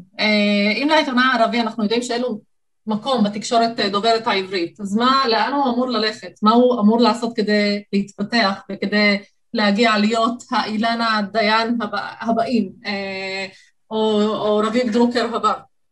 ברשותך, אני משלבת בין שתי השאלות, הקודמת והשאלה הזאת. עכשיו, לגבי השאלה הזאת של העסקת ערבים בתקשורת הישראלית, אני חושבת שהתקשורת הישראלית בשפה העברית, כמובן היוצאת בשפה העברית, היא עדיין לא בשלה להעסקת ערבים. יש לי בעיה עם הקונספט הזה, כאילו היא מושפעת מהאטמוספירה הפוליטית, והאטמוספירה הפוליטית עדיין לא בשלה, או היא מתייחסת לערבים במקרה הטוב של אפליה מתקנת, או שילוב ערבים לצורך גוון תרבותי, ואם זה בחברות ההייטק, בדירקטוריונים של כל מיני חברות ממשלתיות, הם לא מתייחסים לערבים כאל שווים. הם ניקח לדוגמה שני תלמידים, סטודנטים שלמדו באוניברסיטה העברית, גם מבחינת הציונים, הם נניח הציונים של חולוד, הם יותר טובים משל טרויה, מי שהיא למדה איתי ועכשיו נמצאת בתקשורת, הסיכויים של טרויה להתקבל לתקשורת הישראלית, ישראלית בשפה העברית, הם יותר טובים מחולוד, אפילו חולוד הם שואפים לאפס, בכלל הם אפס בדרך כלל.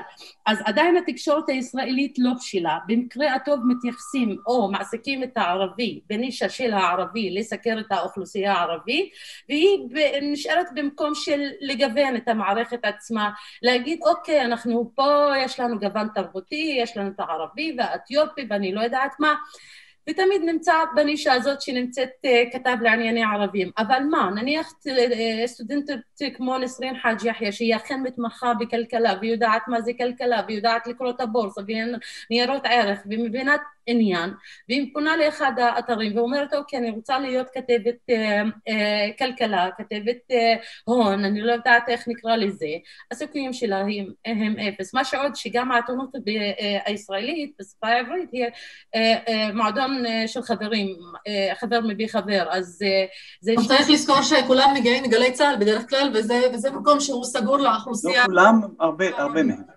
כן, אז הטיעון הראשון שהתקשורת העברית היא ממש לא בשירה, היא מושפעת מהאטמוספירה הפוליטית, והאטמוספירה הפוליטית, עכשיו יש את השיחות להכניס את המפלגות הערביות בתוך הקואליציה, מחוץ לקואליציה, זה בדיוק התקשורת, היא מראה, מישהו אמר שהתקשורת היא מראה שהיא מראה לנו את המציאות, זה בדיוק מה שהיא עושה. עכשיו לשאלה השנייה שלך, מה סטודנט ערבי עושה כשהוא מסיים את הלימודים, נניח והוא לומד תקשורת, יש לו כל מיני דברים, יש לו כל מיני אופציות. אחד שהוא הולך ללמד באחד מבתי הספר מקצוע שהוא תקשורת, ושנית לנסות להשתלב בעולם התקשורת.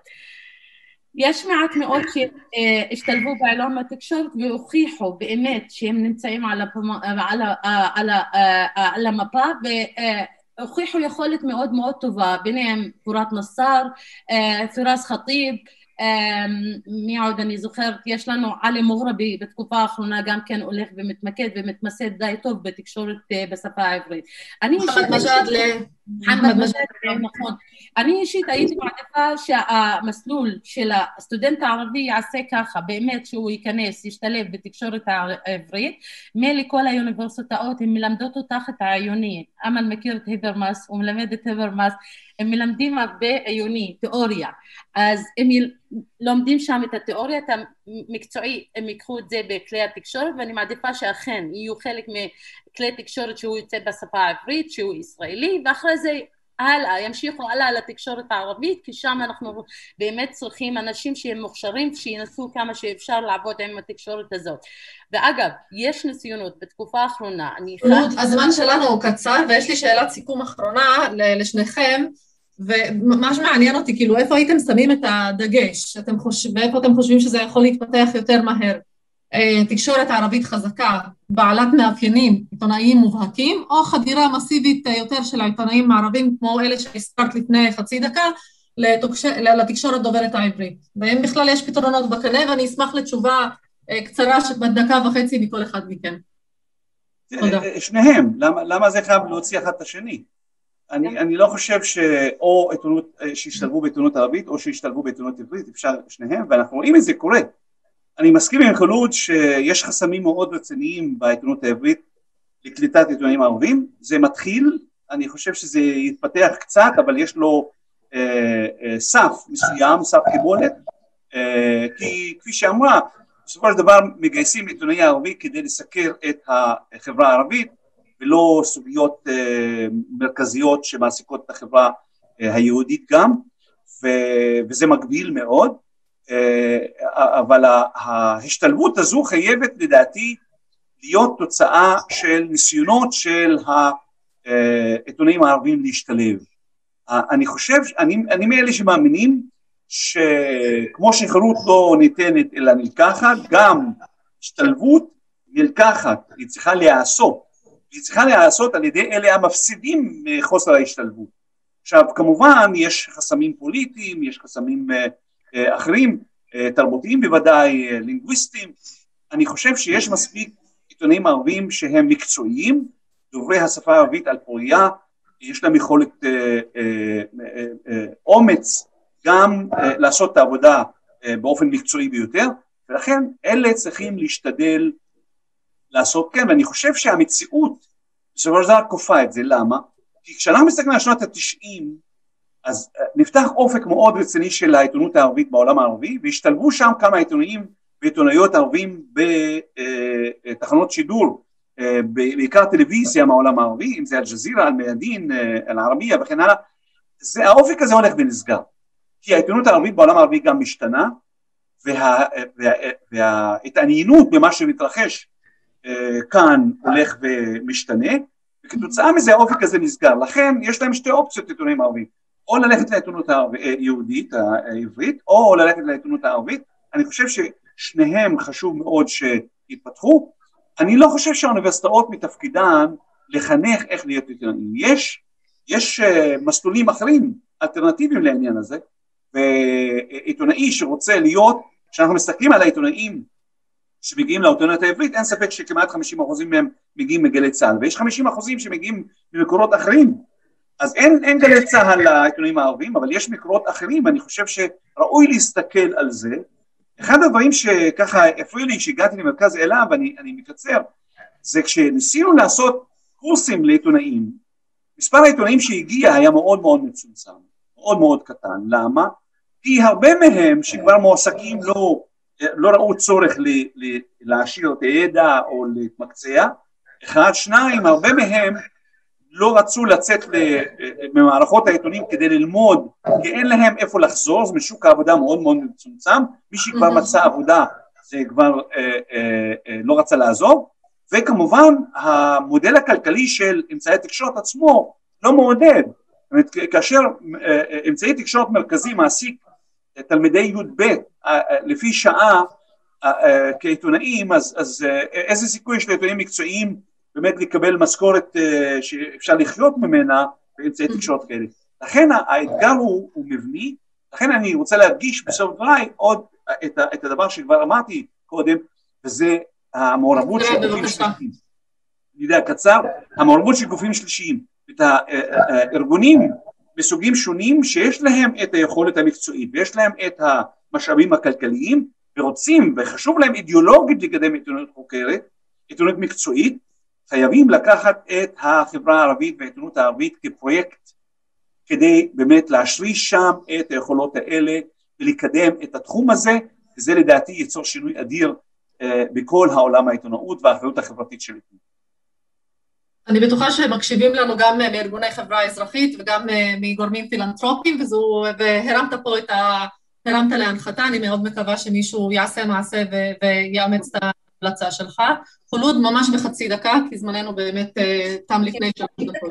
אני מסכימה לחלוטין, זה צריך להיות גם וגם. תקשורת, אני מאמינה שיש צורך בלהיכנס לתקשורת הישראלית בשפה העברית ולעבוד ממש שם. כיום כל מלחמה נמצאת, היא מלחמה על התודעה, בין זה בעולם הערבי, אנחנו לא רואים את הנשק בפועל. אנחנו רואים שכל ארגון וכל מחתרת וכל אני לא יודעת מה צד, יש לו כלי תקשורת משלו שדרכו הוא מנסה לשחק בתודעה של האחרים. גם כאן התקשורת הישראלית, עד תקופה מסוימת היינו אומרים כל הזמן תקשורת שמאלנית, תקשורת שמאלנית. כיום את לא יכולה לטעון את הטיעון הזה. הרבה אנשים הימין נכנסו לתקשורת הזה, למרחב התקשורתי, והמרחב התקשורתי בישראל משתנה. אז בהם אנחנו רוצים להשמיע קול ולהיות חלק, לא חלק מהחברה בישראל, הרי יש לנו גם צרכים, גם זכויות, אנחנו מנסים לשחק. זה בדיוק הכנסת, סוג של כנסת כזאת שאת צריכה להיכנס אליה, אם את רוצה להשפיע על התודעה ולהשפיע על היחסים ולהשפיע על גם רמת הזכויות ואיך את מקבלת את הזכויות שלך, וזה מחקר שעשינו באעלם, פרופסור אמל ג'מאל עשה, שעצם עיתונאי ערבי בתקשורת שהיא מפרסמת בשפה העברית, אכן לא משנה את המסגור וכל זה, אבל מתייחס לשחקן הערבי כ-victims, אז יש שינוי כלשהו. אז באמת יש צורך שניכנס לתקשורת וננסה לשחק שם וננסה לשנות אופן הסיקור של התקשורת עצמה. מצד שני יש צורך לחזק את החברה עצמה, עדיין לעשות empowerment לחברה עצמה, לתקשורת עצמה. כאילו את לא יכולה לבוא ולהגיד חברה שהיא חזקה בכל עוד שהתקשורת שלה מאוד חלשה. התקשורת היא באמת מי שבונה או שנותנת לך אינדיקציה על החברה עצמה. אז החברה חלשה, התקשורת חלשה, אז באמת צריך לעשות empowerment לתקשורת בחברה הערבית. אז זה הולך וגם אני משפט אחרון בבקשה. ממש, אני מצטרפת לאמל מהניסיון שלנו באעלם. אנחנו ניסינו לפנות לכמה ארגונים ופילנתרופיה, לגייס באמת לעניין של הכשרת עיתונאים בתחום התקשורת החוקרת. נכון להיום, רוב הארגונים הבינלאומיים אומרים שהערבים בישראל הם לא על סדר היום שלנו. זו תגובה שקיבלנו מהריץ' ומה-IMS ומרוב הארגונים. מצד שני, אנחנו גם כן לפנות לארגונים כאן, זה היה משהו קשה, אמנם שומרים ממש עוזרים בתקופה האחרונה. אז זה גם כן במה שאני יכולה לנצל, לדבר על צורך באמת לקחת את הנושא הזה ולהכשיר כמה שאפשר עיתונאים שהם ערבים ישראלים מכאן. תודה לך נסרין. תודה חולוד. בהזדמנות אני גם רוצה להגיד שזה גם תפקידה של המדינה. המדינה יודעת להשקיע לא מעט כסף כדי להכניס מהנדסים ערבים להייטק וכדי להכניס רוקחים ורופאים לבתי חולים. אני חושבת שזו חובתה המוסרית של מדינת ישראל לבנות גם מסלולים ייעודיים שבאמצעותם היא בעצם תבנה גם תקשורת חוקרת בשפה הערבית וגם תכניס אנשי תקשורת ערבים לתקשורת המיינסטרימית בשפה העברית. זה יהיה טוב לשני הצדדים, זה ווין ווין. אני חייב לחלוק עלייך, אני לא רוצה מעורבות של המדינה בנושא הזה. רק בהכשרתם והכנסתם לתעשייה את החינוך שלהם, הם בעל המאה או בעל הדעה בסופו של דבר, והמדינה... תוכנית אלימות נסרים, תוכנית אלימות שנתיים, אותה דרישה שלא... לצערי זמננו מאוד מוגבל, אני נאלצת להפסיק פה, אני רוצה להודות לשניכם, אפשר להמשיך את הדיון הזה עוד שעות רבות, אבל אנחנו מוגבלים בזמן, המון תודה לשניכם, בהמשך כנס נעים, להתראות. תודה רבה. כשביקשו ממני להסביר בכמה מילים מה זה דאטה ג'ורנליזם, הדבר הראשון שאמרתי, מה זאת אומרת בכמה מילים? יש לנו גרף. אוקיי, בכל זאת, מה זה דאטה ג'ורנליזם? מבחינתי, זאת הגדרה שיש לה 4 מעגלים. המעגל הראשון והכי בסיסי זה לתמוך בידיעה עיתונאית באמצעות נתונים. אם למשל יש דיווחים או פרשנויות על האופן שבו מתנהלת האכיפה בזמן הסגרים, אנחנו נדגים את זה באמצעות הנתונים. המעגל השני עובד הפוך. במקום שהנתונים יאשרו או יתמכו בדיווח, הדיווח עצמו יהיה מבוסס על הנתונים. למשל, איך הקורונה תשפיע על גישת העבודה מהבית, מה הקשר בין שחרור מנהלי לאלימות במשפחה, או כמה שטח תופסת נהיגה ברכב פרטי לעומת תחבורה ציבורית. רמז הרבה יותר ממה שנראה לכם. המעגל השלישי והרחב יותר של דאטה ג'ורנליזם, וחלק משמעותי מהעבודה שלנו בשומרים, זה להסתכל על נתונים איפה שאין נתונים, כמו למשל נאומים. זה חשוב כי לפעמים, רק לפעמים, יש פער בין מה שנבחר ציבור אומר לבין מה שהוא רוצה שנשמע. ולפעמים לא נעים לו להגיד במילים את מה שהוא רוצה שנחשוב. זה לא, איך נקרא לזה, ממלכתי. לפעמים, בחינה של רטוריקה באמצעות נתונים יכולה לחשוף, אולי אפילו לנבא, תהליכים פוליטיים. אם נאמר לנו שהממשלה הוקמה כדי לטפל במשבר הקורונה ושהיא פורקה בגלל התקציב, הדאטה שמאחורי הרטוריקה מספר סיפור קצת אחר. כן, גם לי הייתה תחושה שהכל התחיל ונגמר במחלוקת על מערכת המשפט ובמלחמה על הרוטציה, אבל זה לא היה לי ברור עד שראיתי את הנתונים עצמם. המעגל הרביעי והרחב יותר עוסק בדיוק בעניין הזה של גם לי הייתה תחושה והמטרה שלו היא לשאול, האומנם? ממשלה מנופחת באמת יכולה להבטיח יציבות? באמת יש לנו יותר מדי חברי כנסת? הפילוג מגיע רק מצד אחד של המפה הפוליטית? חיסון אסירים באמת בא על חשבון סבא וסבתא שלי? כמה רופאות ורופאים באמת חושבים שהסגר לא יעיל נגד הקורונה? ובכלל, אחרי שראינו את הטישים והחתונות בחברה החרדית בזמן המשבר, האם אנחנו יודעים באמת מה זה אומר להיות ילד חרדי בסגר, בבית קטן עם עוד 12 נפשות, בלי בית ספר ובלי אינטרנט? בקיצור, לדאטה ג'ורנליזם מבחינתי יש 2 מטרות. קודם כל, להביא מידע חדש. אבל מעבר לזה, לגרום לי להסתכל על המציאות בצורה אחרת. להבין שהיא הרבה יותר מורכבת ממה שאני חושב ורואה ושומע. אחת הסיסמאות החשובות של עיתונות היא speak truth to power, לדבר אמת לכוח. ונהוג לחשוב שהכוח שצריך לדבר אליו את האמת הוא השלטון. וזה גם נכון, אבל לא רק. יש מוקד נוסף של כוח, ממש קיר ברזל. וזה דעה רווחת, מיתוס, קונצנזוס. זה כוח. וכוח כזה קשה מאוד לשבור. והאמת שגם לא צריך. מה שאפשר לעשות זה להצביע על סדקים קטנים שיגרמו לנו לראות את העולם מבעדו. בגלל זה בשומרים יש מערכת שטוחה. הכוח לא נמצא במקום אחד. ההיררכיה היא לרוחב. מצד אחד אנחנו מקבלים עצמאות מוחלטת לאסוף, לנתח, לאגור נתונים מכל תחום שאפשר רק לחשוב עליו. מצד שני, יש דיאלוג ער מאוד עם כל הגורמים במערכת כדי להחליט מאיזו זווית להסתכל עליהם, איך להנגיש אותם, מה המסקנות שאפשר לגזור מהם. הנרטיב זה שלכם, של הציבור. אתם תבנו את תמונת המציאות. אנחנו פה כדי לתת את הכלים.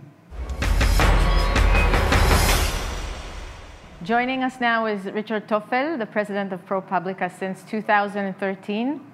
Prior to that, he served as the general manager of ProPublica from its founding in the late 2007. ProPublica is a groundbreaking, non-profit, independent newsroom. It includes a team of 100 journalists who focus on bringing to the public stories that create real impact.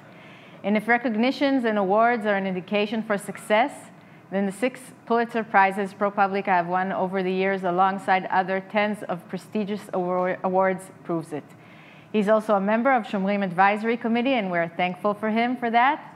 Thank you very much, Ríčard, for making the time to have this conversation and joining us from New York. Thank you for having me. Looking forward to it. So, Ríčard, if you could take us back to the first days of ProPublica, why do you think that's what the media needed? Or was it America maybe that needed something in 2007? And when you look at the media back then, did you feel something was missing? Can you say what that was? What was the need that ProPublica was trying to meet? Sure. The need that we were trying to meet was a real beginning of a market failure, especially in investigative journalism, which is what we do, accountability journalism.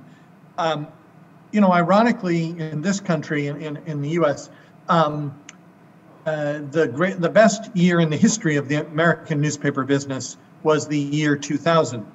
But by 2005, as consumer broadband rolled out in America, the economics of newspapers began to collapse and has been, unfortunately, downhill ever since. And one of the consequences of that became apparent very quickly was cutbacks in investigative journalism almost across the board, with just a very few exceptions. And so ProPublica is designed to help fill that gap in investigative journalism on a nonprofit basis, originally at the national level, and then in more recent years, also at the local and regional level around the country. And how did it begin? How did it come to be? Because it's so unique in its structure. What was the first person you met, or the first person that joined you in bringing this to life?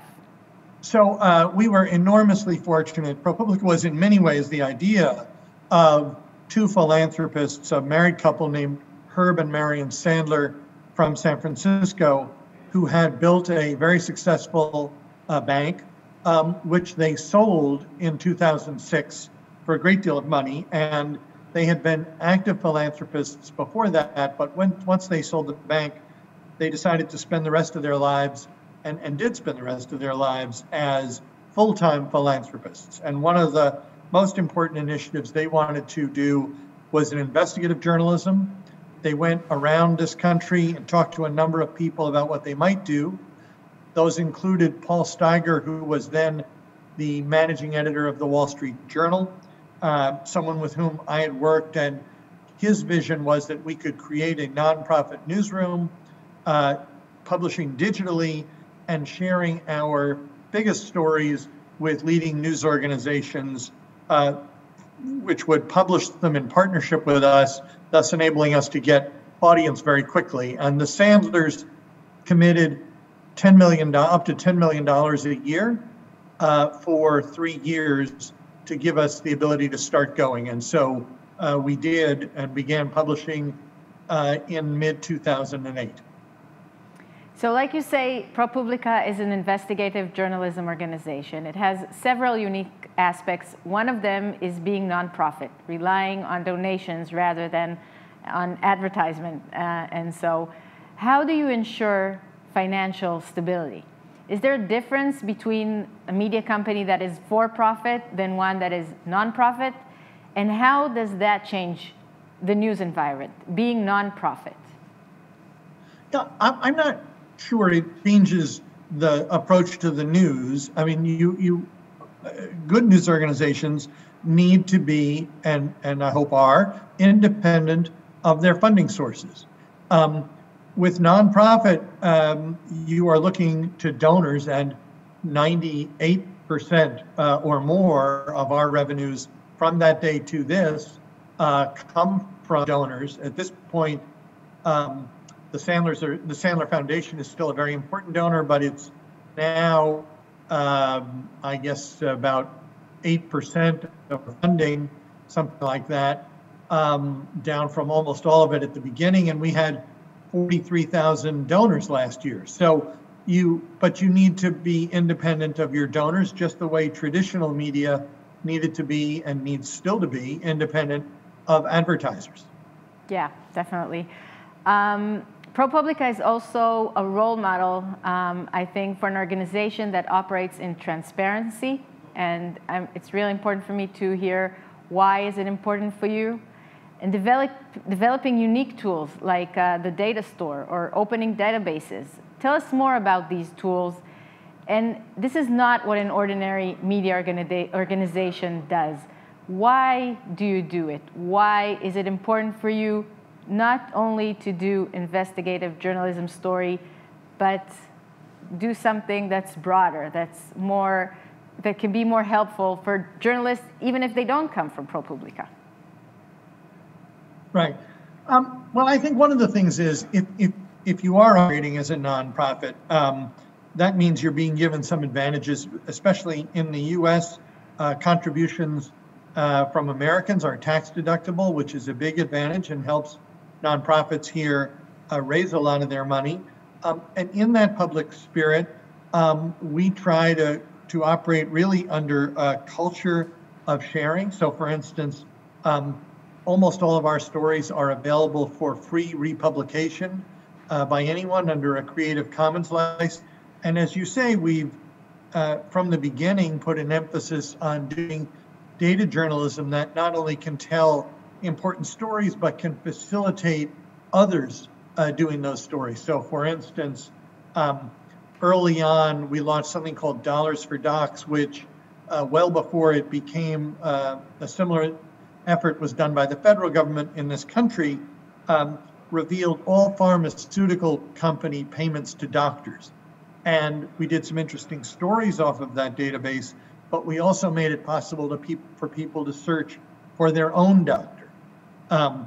And that in turn, if you limit a search to a particular locale, can help other news organizations do local stories about the doctors in their community who get the most money from pharmaceutical payments. And we've had similar approaches to stories in education or about nursing homes. And we've also launched in more recent years an effort that allows you to look at the nonprofit, at the filings, the public filings of all nonprofits across the country for free. So all these things are an attempt to take advantage of what transparency is possible, especially in digital media. And of course, we try to operate very transparently ourselves. We issue 3 public reports a year on our activities. We list the impact our stories have had, which is the most important measure to us of our own success. And we reveal our donors and our finances and our traffic. And so we try to operate a transparent business, just as we're asking others to be transparent with us about their activities. That's really inspiring. We're getting close to the end of our time, but I wanted to ask you about now. You recently announced that you are leaving your position as the president of ProPublica, and are you a bit more optimistic now than you were in 2007, maybe hopeful? And looking back at the years of ProPublica, and I know you put a lot of emphasis about impact and measuring the impact of your important work. How did your organization change journalism? So I'm very proud of what we've accomplished. We have made a difference. I mean, from changing various policies and laws and reporting resulting in the replacement of public officials who needed to be replaced. We've also grown quite a lot. So we started with a target budget of $10 million a year and about 20 or 25 people. We're now up to 175 people, and our budget this year is about $35 million. I am more optimistic about the role that nonprofit journalism can play. I still think that there are enormous challenges to journalism throughout the world as the advertising model continues to collapse and especially to be monopolized by just a few players. But I think we are making some progress. For myself, I will have been at this job 14 years by the time I retire later this year, and my feeling is if you stay in a job long enough, eventually you will have stayed too long, and I hope I've been able to avoid that. I want to thank you very much. Your work and the work of ProPublica are really inspiring for us, and I want to thank you for your time, and we'll be in touch. I just want to say before I go that the same is true of your work, and I'm very, very proud to be affiliated with it. I think you're doing very important things. I wish you all good fortune. Thank you very much for having me. Thank you, Richard. Thank you very much.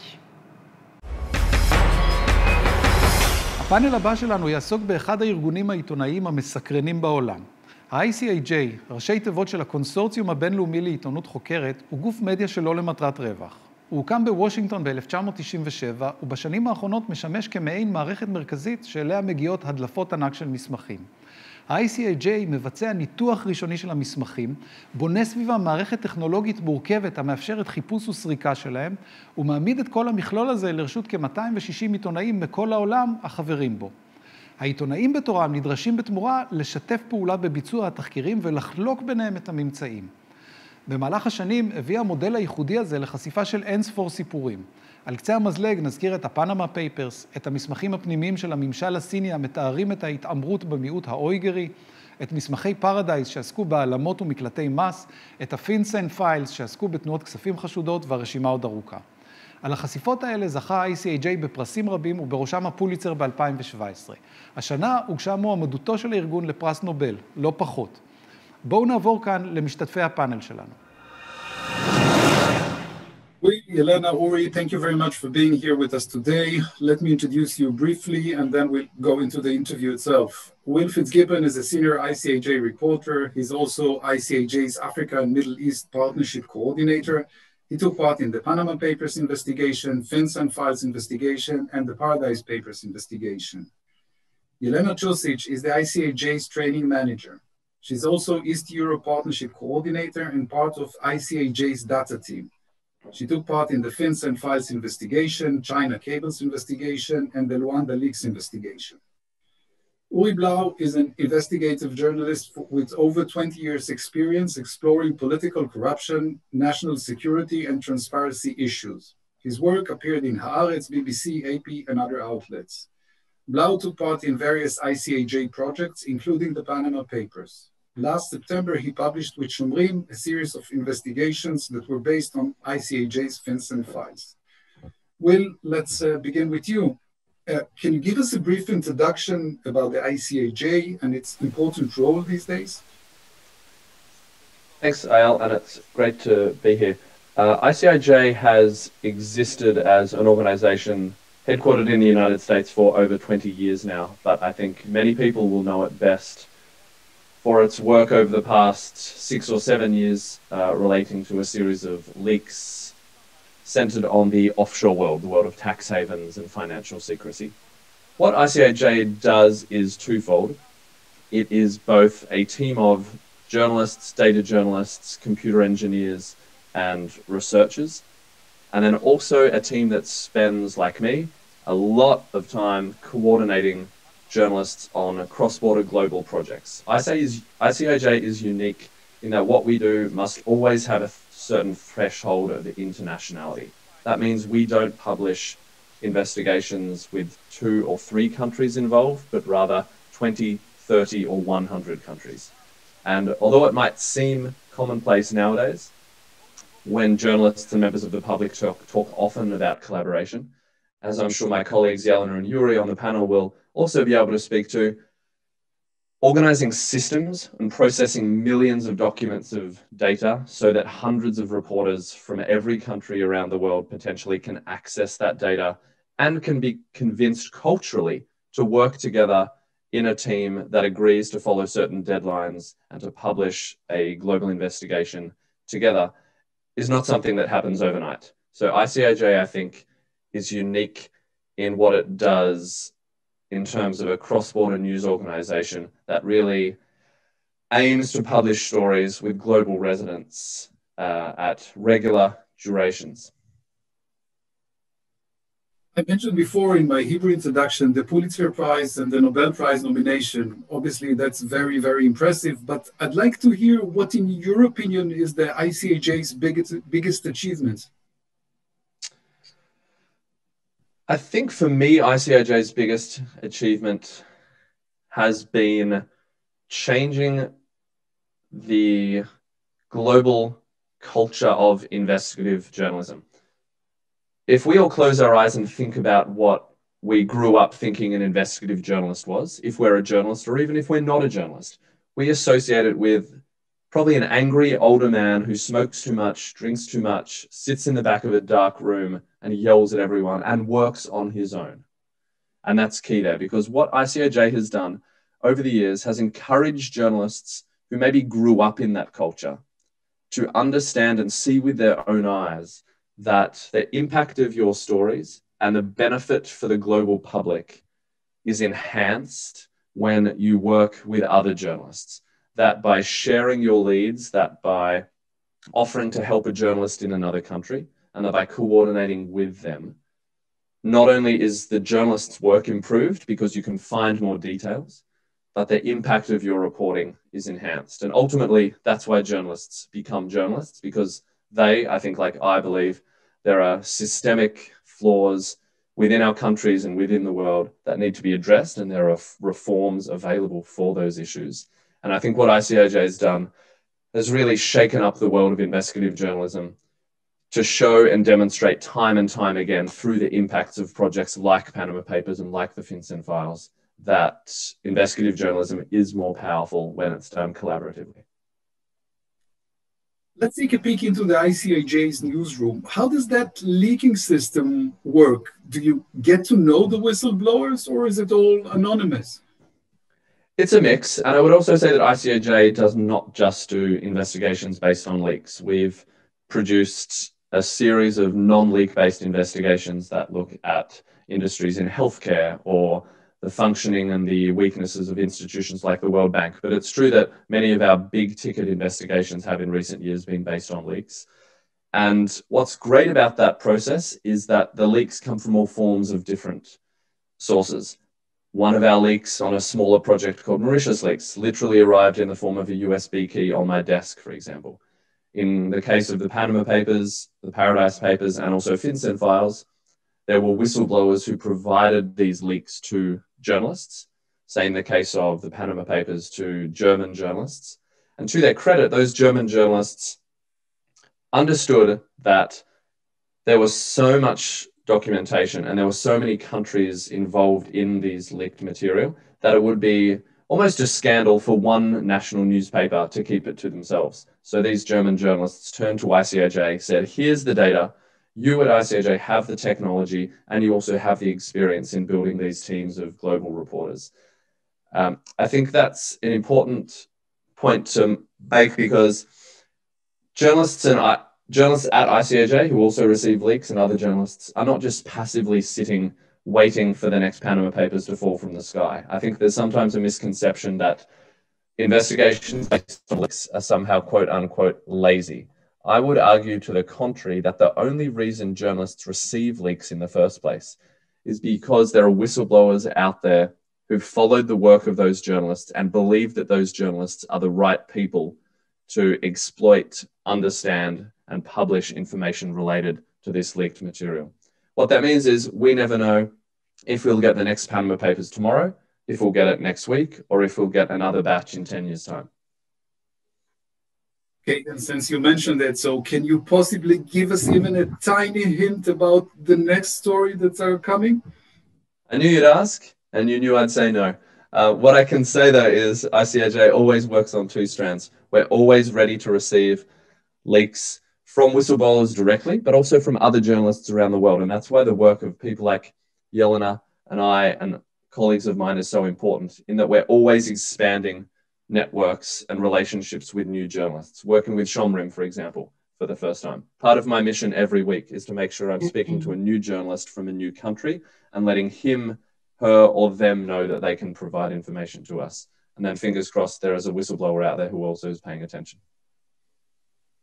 Thank you, Will. I'm a little disappointed, but I'll have to get over it. Yelena, so the ICAJ gets that huge pile of documents and millions of them. What happens next? Hi, everyone, and thank you for the invitation, and thank you for that question. I think it's very relevant. And I have to start by emphasizing what Will mentioned is that ICAJ has become globally recognized as an organization who is trustworthy to deal with these kind of documents and these huge leaks. And again, it does work in both ways. It works in both ways because we are trusted by the public, but we are also trusted by the numerous partners all over the world who are taking part in our investigations. And, you know, when ICAJ gets this huge number of files, one of the first things that we do is that we check them. Our internal team is checking them, like checking the documents themselves and seeing, you know, like what the story is about, how many documents are there. We are doing like the first level, I would say, of analysis of those documents. And then we are checking what countries and what partners are we going to include. It goes in phases. And then we actually start working with partners and our entire team start working with the documents. So like the first steps are to check what countries are included. So who do we want to, and with whom we want to make new partnership, but also renew some old partnerships. But also we want to see if there is anything else that we want to add to those documents. Meaning a lot of our partners will have to do an extra step, you know, using not only the documents that we have, but also the documents they will have to dig out themselves and report next to it. So it's even though the number of the people within ICAJ is not large, it looks like a huge machinery behind it. And most of the people are very surprised when they hear that there are only, you know, around 40-something people behind ICAJ, and that from recent, you know, days. Previously, it was up to 30 people who were working on all of these investigations and coordinating all of this. So I would say next to this entire process of working with documents is also working parallelly with partners, getting them involved in this and getting them on board in this. And then everything like this is like having a lot of meetings, having a lot of trainings and coordinating everything so that 200 or 400 people would, you know, work together as one very organized and very professional newsroom. Okay, and another interesting question is with the vast amounts of documents, how do you make sure that you identify all the hidden stories? Another good question. I would say you are never quite convinced that you identify all of them, right? Yeah. But this is why we are trying to work with the best there is, you know, like the best journalists and the best newsrooms around the world are working with us on these documents and on these leaks. This is why we are trying to identify as many stories as we can. So basically, we are working with the either small newsrooms around the world or really important ones and big ones. But what we are trying to achieve is that from each of the country, we have at least some important stories that we basically don't miss. We do also have like the in-depth work from our side and from the side of the partners that kind of I would hate to say guarantee and then something else happens after the publication of the stories, but we are giving our best so that that wouldn't happen. Sometimes when you have a 10 million and plus document, that's almost impossible to do, right? Because no matter how many partners you have, it's a really vast and in-depth work, but what we do, and as you know, ICIJ has databases like offshore leaks database, like medical device databases. So journalists around the world who are willing to dig more through the documents can potentially find more information and potentially do more stories based on the documents that we have previously received. And I have to say that even to this day, like nowadays it's like the 5th anniversary of Panama Papers, we are all the time informed that more and more journalists are still doing the stories related to Panama Papers or anything else that we have done previously. Okay, that's very interesting.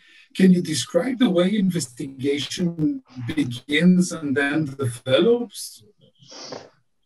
Sure. So it's I usually mention something like it's you know, the Ocean 12 film. You know, it's not Ocean 12. Yeah.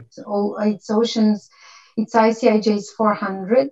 So what we're trying to do is we try to once we assess the leak, once we assess the documents, what we try is to approach to the partners that we trust, that we know that want to work with us. They're from one side extremely, great at what they do, but also really kind and caring and taking care of, other partners in the team. So first we try to form the team, but then what we do with partner is that ICIJ has like several teams. One is a team of developers who are developing the platforms that we are using for communication on one side and for sharing the knowledge and sharing the data, which is data share, that it's also online and everybody can download it.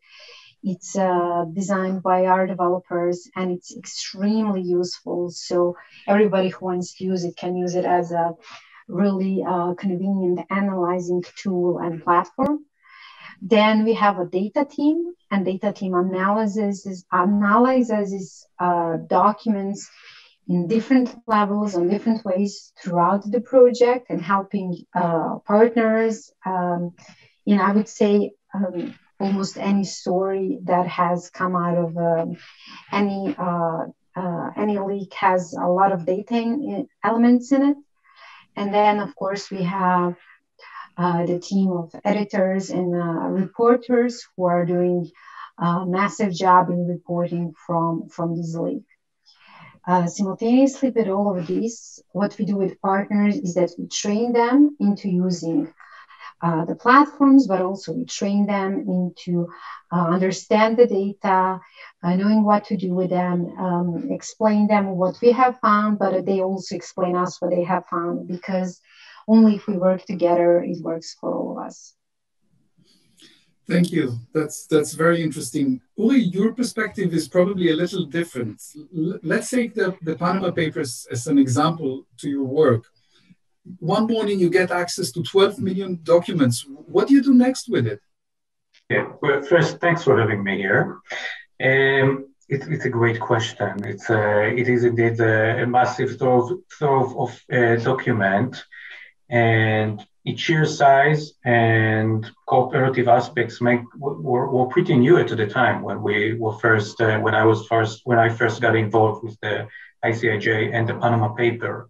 So there is a major learning curve that you have to go through with this kind of project. And first, initially, it really means like spending the time in learning it. It's almost like learning a new language. Panama Papers, for example, ranged in countries, years, dozens of years, many languages, technical terms, all this stuff you have to learn. So really it means like you have a very long nights and not much sleep when you get initial access to this, and then you work on it, and then you have no sleep because you're approaching deadline. Basically, because of the cooperative aspect within ICIJ, once me or Will or any other journalist would find a lead that would be or might be relevant to other people, we would share it within an internal platform. You can call it like an internal Facebook of ICIJ. in which we can securely exchange ideas, leads, tips, and build up cooperation. In the last investigation that we worked on, and together with Shomrim, for example, one major story involved journalists from Denmark, Slovenia, Italy, Israel, and I probably forgot some countries. It involved and it was based on a big previous investigation conducted by OCCRP called the Azari Laundromat. But basically, the FinCEN file helped us understand that money that were funneled into some suspicious Azeri companies was somehow involved Israel aerospace industry. We could have never done this without ICIJ and without this kind of platforms that would enable us to share ideas and leads. You mentioned sharing. Sharing is something that journalists are not very happy to do, at least the journalist I know. How did it work for you? You get to learn that sharing is caring, but indeed this is not where we come from as journalists. I had to think about it, but what Will said earlier on, maybe I'm that, I was younger, but maybe I'm that old guy at the back of the newsroom with the cigarettes when I used to smoke and the black coffee. You might remember it, Eyal. I do. It's true. We as journalists are not known for our small egos, modesty, and the desire to share things. And we have to do just that in order to succeed in an organization like ICIJ. And really, I believe we have to do just that almost in order to succeed in today's media landscape, because I think what Will and Ilena to some respect said, it's very true. The landscape of journalism have changed, and a lot has to do with the new ideas that ICIJ has brought to the table. So indeed, this is not something that we grow up with as journalists. But I think with time, you realize that at the end of the day, after one round of the Luxembourg leaks, the Lux leaks, or HSBC leaks, and the Panama Papers, eventually you understand that the outcome is so massive, and nobody could have done it by him or herself. I mean, Will mentioned, I think, the Süddeutsche Zeitung journalist who brought the Panama Papers to ICIJ. Come to think about it, it's pretty amazing that journalists would really give up such an incredible treasure. But I think they understood pretty early on that you just can't do it without it. And it is true that as a journalist working in this kind of organization and with such big amount of information, one thing that is really hard to digest is the understanding that you probably miss some stories. You're definitely going to miss some stories. But then again, at the end of the day, there is a very, the longevity of the stories is quite amazing, because as Yelena mentioned, we still can use the Panama paper to identify new stories. If somebody who were a businessman in Israel came to power just now, the first thing you want to do is go back to ICIJ-like platforms and databases and see if he or she appears there. And so it never ends on D-Day, on the day of publication. It's fascinating. I have many more questions, but I keep getting signals that we're way behind our time. So I have to thank you again for being here with us today. Yelena, Uri, Will, and let's hope for many good stories in the future. We'll try. Thanks very much. Thank you. Bye-bye. Bye. Thank you. Bye. Bye. בפרויקט שיצרתי על צפון ים המלח, ביחד עם שומרים, ירדתי על המקום הכי נמוך בעולם, לצלם ולראיין את האנשים שחיים בתוך האסון הסביבתי שקורה לנגד עיניהם. תמיד הייתה לי אהבה ומשיכה לאזור הזה. מעבר לנוף המדהים והייחודי, יש שם מין דממה שאנשים צמאים לה במדינה הרועשת הזאת.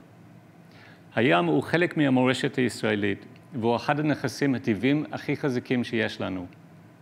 רציתי להתעסק עם הנזק שנגרם מנסיגת הים, חוסר הנגישות של הציבור לאזור הזה, והנזק האקולוגי והכלכלי.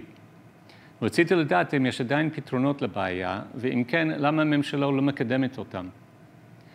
בביקור קצרצר בים המלח ראיתי בעצם בפעם הראשונה את החלק הצפוני ביותר שלו. את הפנייה שמאלה מצומת הלידו כמעט אף אחד כבר לא עושה, אבל כשכן עושים את הפנייה הזאת לכיוון הגבול עם ירדן, מגיעים למקום שבו נסיגת הים נראית בצורה המוחשית והמובהקת ביותר. אפשר לראות את שרידי מסעדת הלידו הירדנית שננטשה ב-67. פעם המסעדה ישבה על קו המים, אבל היום היא כמעט 2 קילומטרים ממנו. אפשר גם לראות את המזח הקטן של מפעל האשלג משנות ה-30. היום הוא עומד כמו אנדרטה בודדה במרחבי אדמה חרוכה. פארק המים אטרקציה נבנה בסוף שנות ה-80 על קו החוף. היום הפארק נטוש ויבש, וכדי להגיע לקו המים צריך הסעה בקלאבקר. כשיצאתי לשומרים את הרעיון לכתבה, החלטנו שהדרך הכי טובה לספר את הסיפור תהיה דרך האנשים שגרים או עובדים שם, אלא שהשעון הסביבתי משפיע ישירות על חייהם.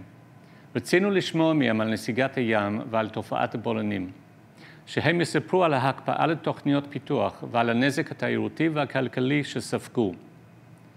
פגשתי את האנשים האלה, וכולם עוד קיימת התקווה לשינוי ולהתעוררות של הממשלה, שתסב את תשומת הלב הראויה למקום ההוא, הייחודי מסוגו בעולם. הופתעתי לשמוע שמבחינה טכנולוגית יש פתרונות ברי קיימא, אלא שהממשלה עסוקה בבעיות האחרות. היום גופי התקשורת אינם מסוגלים לספק לנו את מרווח הזמן, המשאבים ואורך הנשימה כדי לרדת לעומקם של דברים.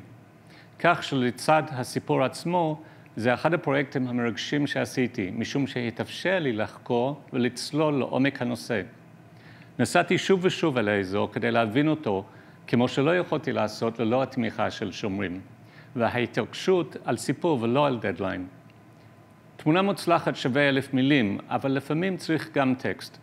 רציתי הפעם להביא את הסיפור המלא, בעצמי, טקסט וצילום. יש יתרון גדול להיות זה שבוחר את המצולמים והמרואיינים, מצלם אותם ומדבר איתם. בין השאר גם זה הפך את הפרויקט לאחד המשמעותיים שעשיתי. עכשיו נותר רק לקוות שהמדינה תציל את ים המלח. באייטם הבא שלנו, שוב נושיב את איתן ברונר מבחירי האורחים בבלומברג וממקימי שומרים בכיסא המראיין. בכיסא המרואיין, סטיבן אנגלברג, העורך הראשי של פרופבליקה. דיברתי קודם עם נשיא הארגון כדי לקבל את התמונה הרחבה של הפעילות שלהם. אתה יודע, חזון, משמעות, מטרות. עכשיו בוא נצלול פנימה. איך נראה ניוזרום של ארגון כזה? איך הדברים עובדים בפועל? איך עושים שיתופי פעולה עם גופי תקשורת אחרים? איך בסוף ארגון ללא מטרות רווח מצליח להביא תחקירים, זוכה פרסים ולשנות את המציאות? Thank you, Eyal and Ilona. I'm here today with Stephen Engelberg. Steve has been editor-in-chief of ProPublica since 2013. He was also the founding managing editor of that before, and has spent the past year as the chair of the Pulitzer Prize Board. He spent 9 years on that board. Before being at ProPublica, Steve was the managing editor of the Oregonian, and before that, he spent 18 years at the New York Times, where he founded the investigative unit, and where the work that he oversaw won a lot of prizes, including the Pulitzer in more than one occasion. We worked together at the Times in those years, and we have been personal friends for 25 years. Steve, welcome. Thanks for coming. My pleasure. Steve, you were, as I said, part of the launching of ProPublica. This was a whole new concept when it began, and Shomrim is modeled partly on it in the sense of a kind of independent approach to pushing, increasing the amount of investigative journalism in a society which was starting to fall, it was beginning to fall away. So tell us a little bit about how what you do differs from other newsrooms and, you know, maybe a lesson or two along the way that Shomrim might learn. Well, first of all, I mean, I think nonprofit journalism as we do it, fortunately, is very similar to the ordinary journalism that we all grew up in. You know, the standards are the same. We have, you know, intense fact checking. We have not one, but two in-house lawyers reviewing all of our work. So in a sense, when you and I worked at the New York Times and did investigative reporting together, the work we do is very similar, done in some cases by some of the same people we used to work with. So in that sense, there's very little difference. Where we differ a little bit, and I don't know whether Shomrim has this sense or not, it's worked well for us, is that our founding donor, we were very fortunate to have a very wealthy couple, Herb and Marion Sandler, provide the initial money for this, had a sense that what the organization needed to point toward was not beautifully written feature stories or even awards, although we're happy to have won a few, as you mentioned, but impact. Impact is the sort of guiding light of what we think about when we organize our work. You know, how do you have so many stories you could do in any place, and as someone who follows Israel not quite as closely as you, but still closely, I could see that there's almost an infinite number of possibilities of stories to do literally every single day. You know, just this morning, an Iranian nuclear facility seems to have had an accident. How interesting.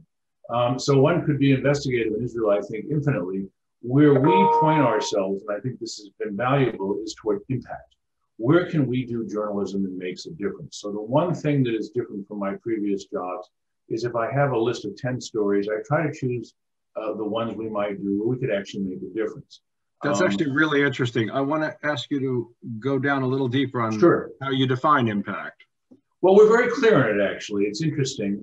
We publish a quarterly report. We make it public, put it on the internet so that people who, that sort of keeps us honest, so to say. We're not claiming this just to donors and secret meetings. This is something that we publicly proclaim, so we're very conservative in what we define as impact. But impact is something substantive. I mean, journalists like to say when we feel a little depressed that our stories aren't making enough difference, well, at least we added something to the conversation. That to us is not impact.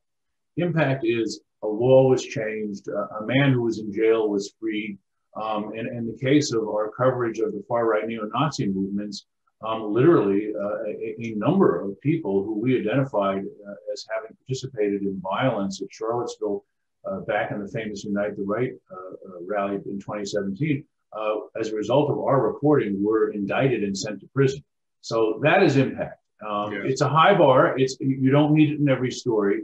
But we are aiming for real world effects. And so that, you know, that changes your story choice. You're not going to do a story and say, well, here's something we're doing that's just really sad. And you should read the story and at the end of it feel that the world is a terrible place. We want you to read the story and get to the end of it and say, okay, if I were going to write a letter right now to the person who's accountable for this, I know who to send it to, I know who's accountable, and I know what my letter is going to say, which is, why don't you guys try it a better way? And so that is where we start. That is the beginning of a ProPublica investigation. That's super interesting. And are there occasions, so you mentioned the far right and the neo-Nazi work, which has been stellar, and I know there was also an incredible amount of work on doctors and things. We can talk about some of the better examples of what I'm curious whether there has ever been a misinterpretation of the kind of impact you expected. In other words, you thought that the point of your story was X and somehow Y occurred. You know, it's interesting. I have not had that experience so much here. I definitely had that experience in my previous life. I would say that the more common thing, because impact is very hard to predict, and so you know, sometimes you just do stories because they have to be done. You don't expect immediate impact. You know, we did very early in our time a statistical analysis of the now famous presidential pardon process. You know, in America, the president of the United States has the unlimited power to pardon people who have committed crimes. And so we looked at who was getting pardons, and we tried to do a statistical analysis, and we concluded that basically if you were a white person in America, you had about a 4 times better chance of getting a pardon than a black person who committed exactly the same crime. It's very complex how you do these statistics, but we published this story during the Obama administration. We had an African-American president, an African-American first lady, and an African-American attorney general who was running the pardon process. Sure. So we thought that everything would change the next morning. And not only did that not happen, it never changed at all. And it was politics. They didn't want to be perceived as doing anything that, quote, helped black criminals, quote unquote. And so that to me remains one of the most stunningly unimpactful stories we've ever done. And it seemed like such a no-brainer. How could it be easier than this? So, you know, I would say the more common thing is, you know, you look at something and you think this is going to work and it doesn't. And then other times you think, well, I doubt anything will happen here, and the world goes crazy. And can you think of a good example of that second? Absolutely. We had a reporter come to us from the New York Daily News, and she wanted to write about the fact that the New York Police Department was in some cases sort of throwing people out of their apartments. They would say, we think you're dealing drugs, and so you have to leave your apartment. And these were mostly poor people, and the allegations were not things that were proven in court. They could come from police informants. And in some of these cases, it was pretty clear they had the wrong person, you know, and it wasn't right. And they were throwing people out of their apartments. Some of these people became homeless. So I thought it was a very good story. I liked it a lot. And the Daily News wasn't as enthusiastic about it as we were. So we said, well, we'll handle all the statistical stuff and we'll work with the reporter. And we published what I thought was a very nice story. And New York City went crazy. The city council passed 12 bills to fix this and like banned it. And then we won the Pulitzer Prize with the New York Daily News for public service, which is the biggest award you can win. Yes. I would never in a million years have assumed that we would either have that impact or that kind of public acclaim for that particular story. But, you know, looking back on it, it was a perfect kind of ProPublica story because we identified a problem. We used statistics and sort of, you know, more than anecdotes to prove it. And for some reason, the politicians were really irate about it and changed the whole thing. So, you know, people say all the time to us, you know, in the current environment, don't you want to give up on all of this? Because, you know, there are people who believe one thing and there are people who believe another, and you'll never persuade anybody of anything. There's certainly some truth in that, but I also would say, surprisingly, if you really bring the receipts, as we say in English, you know, the actual proof, you can change people's minds. Not always, not, you know, inevitably, but more than you might think. That's actually super interesting. So you're mentioning this particular series with the Daily News makes me also want to ask you a little more about this model that ProPublica launched and that Shomrim, to some extent, is seeking to follow, which is to not always, but often team up with another news organization.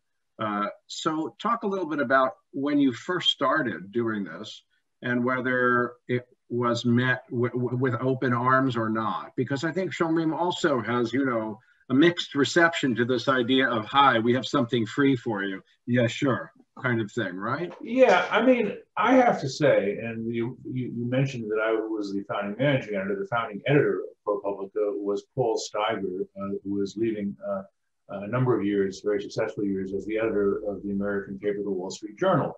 And it was his notion that we could come to major media outlets with investigative reporting and that they would be willing to publish it if it was offered for free.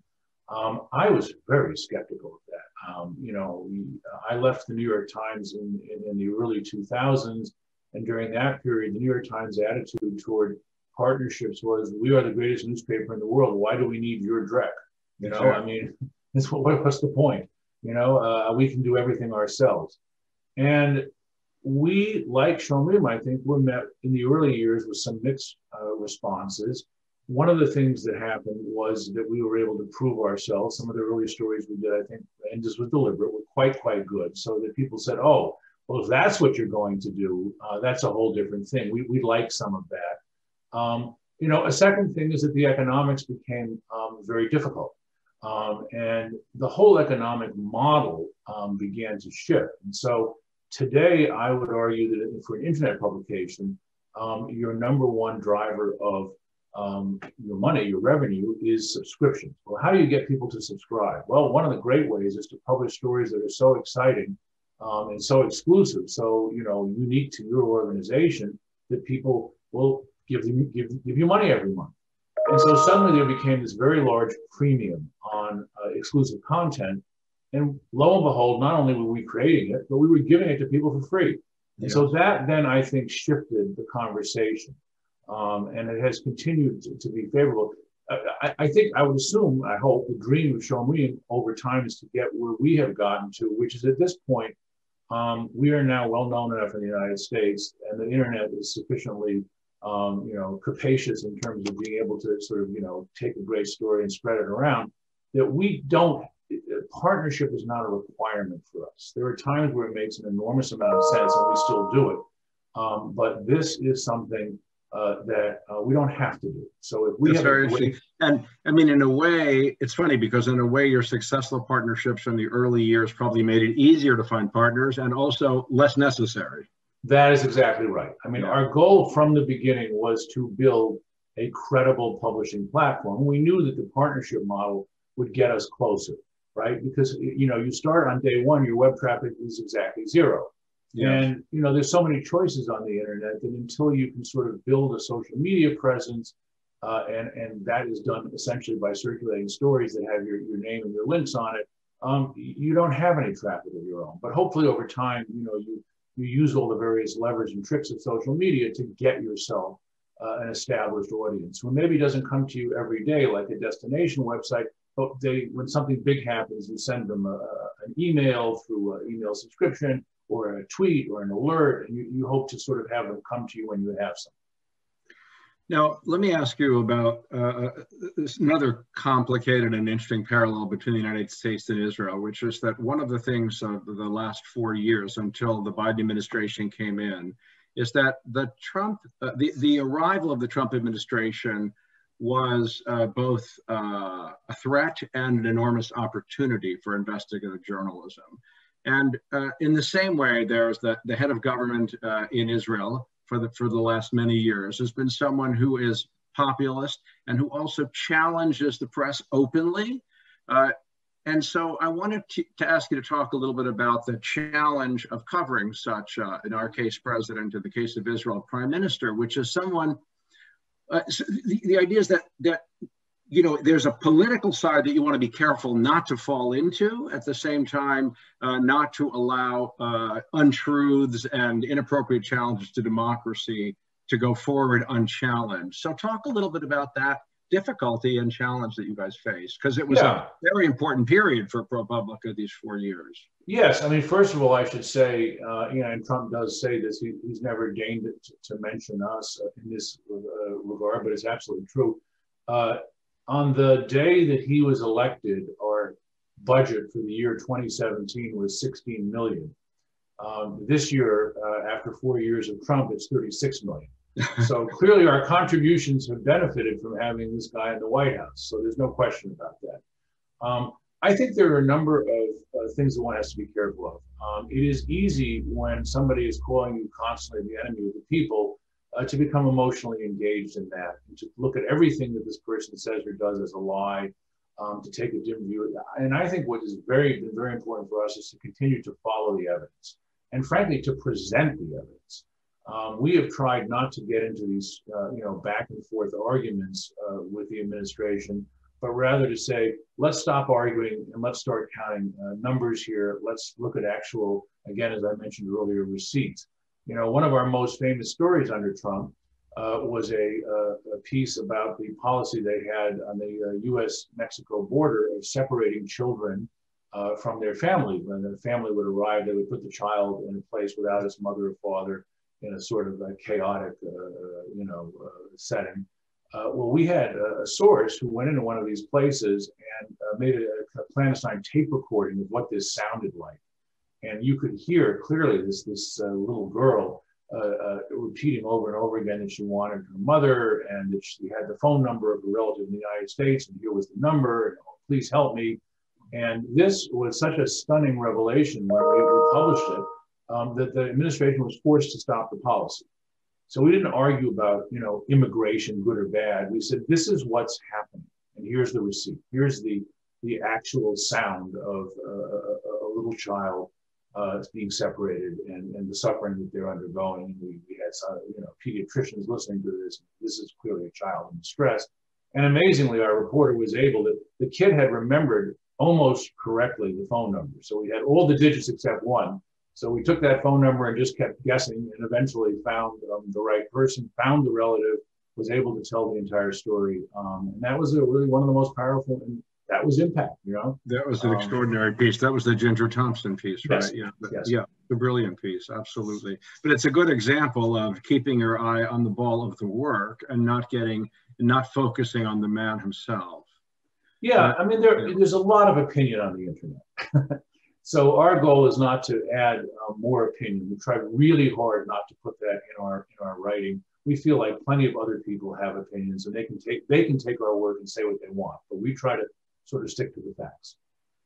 Absolutely. I mean, I'm wondering though whether, you know, some of the contributions and some of the support that you've received have been sort of openly anti-Trump, and how you handle that, right? You know, it's important for you to say, we're not here to do anything about who's president, but to promote the things that we care about, right? Yes, I had an interesting experience because we have for the last couple of years written a weekly column to our subscribers, you know, some of our donors. You know, if you give us $5, we'll send you an email. I don't know whether that's a plus or a minus, but there you go. And so originally the president of ProPublica wrote it. Now I've been writing it. And one of the things that I wrote shortly after Biden's election was confirmed is I said, look, dear ProPublica readers, we've been investigating Trump for 4 years. We're now going to be investigating Biden with equal vigor. And I have no doubt whatsoever that mistakes will be made by this administration, as I'm a Washington trained correspondent. I started with Reagan. I've covered them all as either an editor or reporter. They will all make terrible mistakes. I was the lead reporter on Iran-Contra during the Republican years, so we know that amazing things can happen no matter who's president. And I said, we're going to cover those things. And I got a handful, I wouldn't say thousands, but I got several dozen people saying, why are you doing this? I thought you were on our side. Yeah, perfect. And I wrote back and I said, well, we're not actually on your side. We're not on anybody's side. And I think it's crucial, even if we lose donors, and we probably will, that we write tough stories about who's in the White House.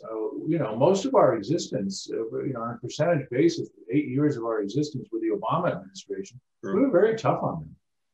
Yes, no, I think it's a very important point you're making, and I think it's important also in Israel, because especially in Israel, it has become so associated with pro or anti-Netanyahu that, you know, to sort of stay focused on what we do is even harder. Yes, that's very, very important. Steve, I want to ask you also for a minute or two about the Pulitzers, because it's a, you know, it's a magical name and a vital brand, and you've been part of the steward of that brand for these last 9 years. So talk a little bit about you know, that too, how it functions, and if it's changed in any way in the years that you've been watching and participating. Sure. Well, it is a prize that is very valued by American journalists. You know, it's probably still the preeminent one. It has changed in the sort of 8 or 9 years now that I've been associated with it in some significant ways. I mean, Joseph Pulitzer was a famous American owner of newspapers. And, you know, not so long ago, the only people who could compete for a Pulitzer Prize were people who published stories in newspapers. And then they said, well, things are changing. Maybe websites could compete. And so that was opened the door, frankly, to ProPublica, among others, being a possible award winner. And we were the first internet news site to win a Pulitzer. In the years since then, we've opened it to magazines because it seemed to make no sense at all that you said the website of the New York Times is qualified, but the website of the New Yorker magazine was not. So magazines now compete in every category and have won a number of Pulitzer Prizes. Last year, we began for the first time a special category for audio. So we now have podcasts and, you know, radio programs that appear. And so step by step, I think we are trying to bring the Pulitzer Prizes into the 21st century in the sense that we all know that media is created and consumed, you know, in all possible ways. The New York Times makes movies, it makes podcasts, it produces text, it runs photography. There's no distinction here.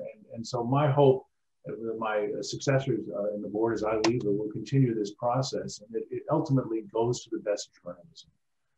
In whatever form it is. Yeah, that's interesting. And do you feel that in these 4 years and the Trump years, did you feel the kind of political pressure on the Pulitzers we were talking about a minute ago? You know, there is pressure almost every single year from various groups. We get letters and petitions and so on. There are a group of people who believe that this is a famous story about the New York Times winning a Pulitzer in the early 1930s for coverage of basically Stalin. Sure. And that the reporter basically got an interview with Stalin by ignoring the famine in the Ukraine. And I think there's pretty good evidence that this happened. The Times has long ago disavowed this. We get letters every year from Ukrainians saying, when are you going to take away this prize? And the board has looked at it repeatedly and decided not to for various complicated reasons. You know, we hear from the Armenians about things relating to the Turkish genocide. I mean, you know, I think increasingly people feel that this is another way to bring pressure on established, you know, parts of our cultural landscape. And sure, I mean, people are constantly saying, you know, investigate this and investigate that. I have to say, so far, we actually have hired people, you know, independent former journalists to do these investigations, and so far, none of the charges have held up. But I don't rule out the possibility that someday somebody will complain about something and it will turn out to be true. Yes, of course. Now, another thing I want to ask you about that ProPublica has undertaken in recent years is a local journalism initiative. And this is relevant for lots of reasons that I want you to talk about. But one thing is that, for example, in Israel, historically, journalism is focused on the big questions, right? Politics, national security, and those who are focused on PTSD or healthcare or education or crime have been historically seen as sort of lower, lesser level of journalism. And I think that Israel has now become a much wealthier, more advanced society in which all of these issues, in fact, are quite vital and right. Tell you a lot. So I think that to some extent, your local journalism issue is related to that as money fell away from local journalism, you guys stepped in. So talk a little about the reason and the actual project. Yeah, I mean, America being, of course, a larger country, you had a number of very, very viable newspapers in the larger cities and even in the smaller cities and states that covered the kind of news you're talking about. As the advertising model collapsed, these places went from, you know, like the Oregonian, where I worked, having 400 editorial employees to having 75. So significant drop.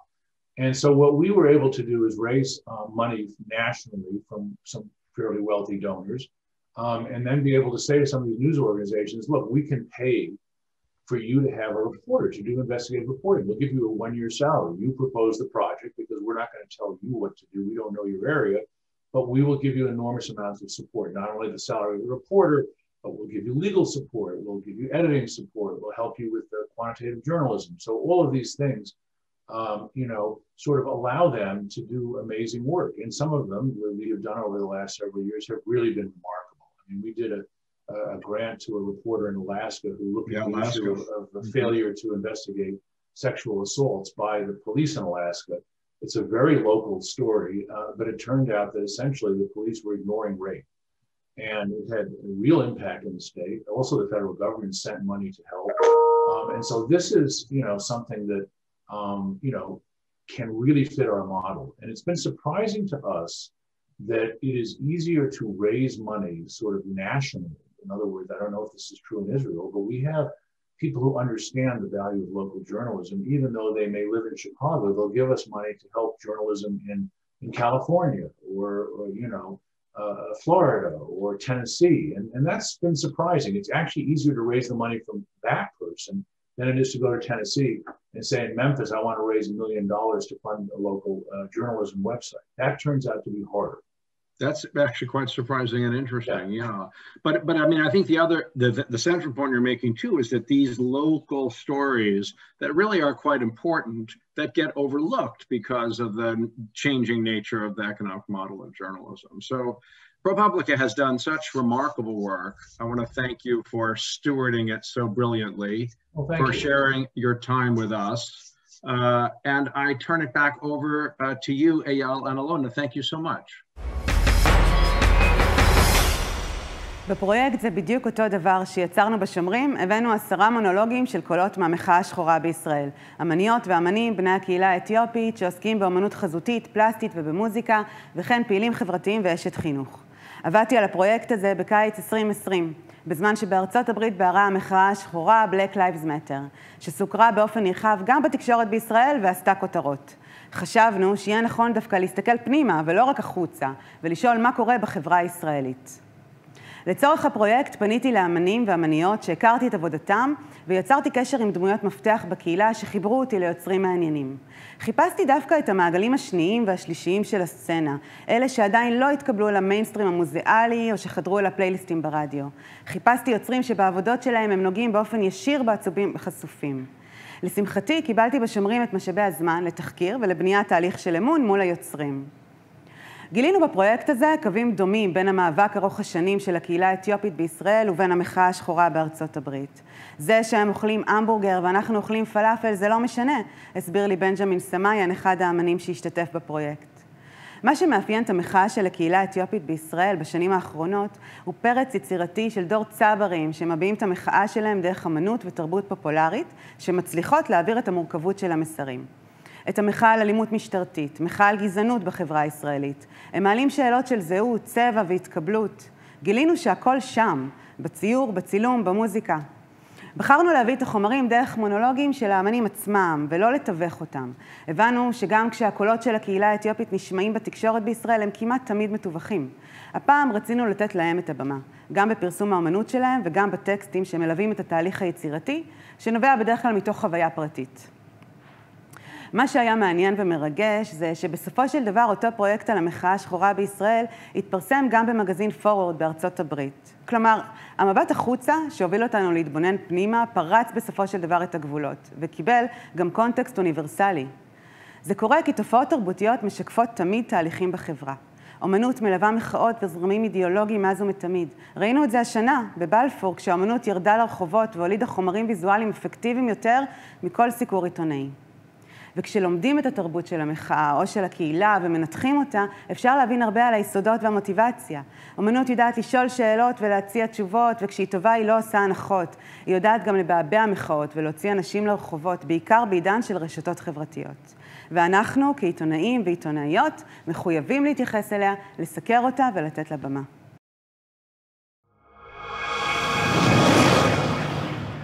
אנחנו מתקרבים לסוף ושמרנו בשבילו את הקצפת. יש לנו שני רעיונות, זה אחר זה, עם שני אנשים שבלי הגזמה שינו את ההיסטוריה. דיוויד הורוביץ, חבר הוועדה המייעצת שלנו, ישוחח עם ג'ודי קנטור מהניו יורק טיימס, שכמו שהזכרנו קודם, התחקיר המשותף שלה עם מייגן טוהי פרץ את הדרך לתנועת מיטו. דיוויד הוא המייסד והעורך של אתר החדשות The Times of Israel, ובעברו שימש כעורך הג'רוזלם פוסט וכעורך הג'רוזלם ריפורט. הוא גם זכה בפרס מפעל החיים של ארגון בני ברית. לאחר מכן, אילנה דיין, גם היא חברת הוועדה המייעצת שלנו, תראיין את סטיב קרופט, איש 60 Minutes האגדי. קשה להציג את אילנה לציבור הישראלי. מה שלא תגיד, הם כבר יודעים. ובכל זאת, בבחירות העיתונאים והעיתונאיות בישראל ומבילת עיתונות התחקירים בארץ דרך עובדה שמשודרת מאז 1993. בין היתר היא זכתה בפרס סוקולוב לעיתונות אלקטרונית, על היותה מופת של דור שלם של עיתונאיות ועיתונאים חוקרים. באות אביר איכות השלטון של התנועה לאיכות השלטון, בפרס מפעל חיים של האקדמיה לקולנוע ולטלוויזיה, ו3 פעמים בפרס האקדמיה לתוכנית התחקירים. Hi, Ilona and Eyal, and welcome to Jody. Jody Cantor, thank you so much for being with us. Jody, of course, is a veteran correspondent at the New York Times, and together with your colleague, Megan Toohey, in 2017, you at the New York Times broke the story of Harvey Weinstein's decades of sexual harassment and assault. That first story in October 2017 headlined, Harvey Weinstein paid off sexual harassment accusers for decades. It led ultimately to Weinstein's conviction a little over a year ago and a jail sentence of 23 years. And your reporting on Weinstein, it is widely thought, changed America, indeed prompted a worldwide reckoning. I know you have a bit of an Israel connection too. We should mention that. You were here as a Dorot Fellow way back in 96, 97. You even speak a little Hebrew. So again, thank you for joining us. And we want to talk in this conversation a little about the mechanics of investigative journalism, how you got that story and brought it to publication, interacted with your editors, the legal and other pressures you faced, and the fallout, and maybe some lessons that we could all learn. So again, welcome. And let me ask you, first of all, when you started work on this story, really two things. How did you get going? And did you realize quite early on that this was potentially momentous and really would prompt some immense fallout? Sure. להתחיל, רציתי להגיד שלום מברוקלין. יש לנו שפה משותפת, וגם יש צד מוזר ישראלי לסיפור ויינסטין. אין לי הזדמנות לתרגל עברית פה בברוקלין, ואני כל כך לא כותבת על מזרח התיכון לניו יורק טיימס, אבל אני מאוד שמחה להיות איתכם לדבר על הכוח של עיתונות, אבל עכשיו נחזור באנגלית, כי אני מתביישת בגלל המבטא שלי והשגיאות, ואני גם רוצה להיות מדויקת במילים שלי, אבל תודה לכם for including me in something really special that you're doing. So to answer your question, the Weinstein story actually began with another story about sexual harassment that now seems like it was 1,000 sexual harassment stories ago, but it was really quite a signal story. It was about the American Fox News host Bill O'Reilly, who was a really, really big deal in the United States. He was a media megastar, kind of like fixture of the conservative firmament. And my colleagues, Michael Schmidt and Emily Steele, spent 8 months tracking down the fact that he had secretly, and Fox had secretly paid off woman after woman to quiet sexual harassment allegations. And not only was that a huge scoop, but amazingly, after that was published, O'Reilly was fired, which was unthinkable because the history on this issue had been a kind of history of lack of accountability. And when that story was over, the editors at the Times asked like a question that now seems very quaint. They said, are there other powerful men in American life who have abused women and covered it up? And, you know, how can we do those stories? So they came to me and another group of reporters, and I said, I think we should investigate Harvey Weinstein. You know, and I was drawn to the subject because it seemed so hard. I knew that other people had taken on the story and failed. And, you know, calling sources on a difficult subject is always challenging. But in this case, you know, we were sitting around the office saying things like, how do we get Salma Hayek's personal phone number? You know, how do we establish a direct line to her? We felt we couldn't go through intermediaries. We couldn't go through agents and publicists. We really had to get to the women themselves and kind of instantly convince them to trust us.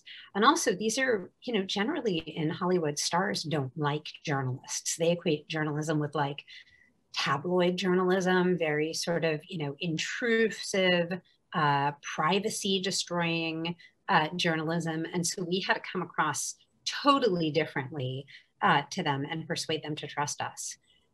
Did I have a clue? I, of course, had no idea that of what the consequences of this kind of reporting could be. I think one of the part of the magic of investigative journalism is that you can never really tell what impact a story will have. It's when that information lives freely in society and people are allowed to react to the truth, then you can finally, you know, you can finally see the sort of chemistry that results in impact. However, I did feel that there was kind of the potential for a special reaction, because when I looked at these movie stars, I felt like we grew up with these women. We feel that we know them. They are familiar characters in our own lives. And the screen is where we learn so much. These are the women who sort of, they were the authors of our idea of femininity, of what it means to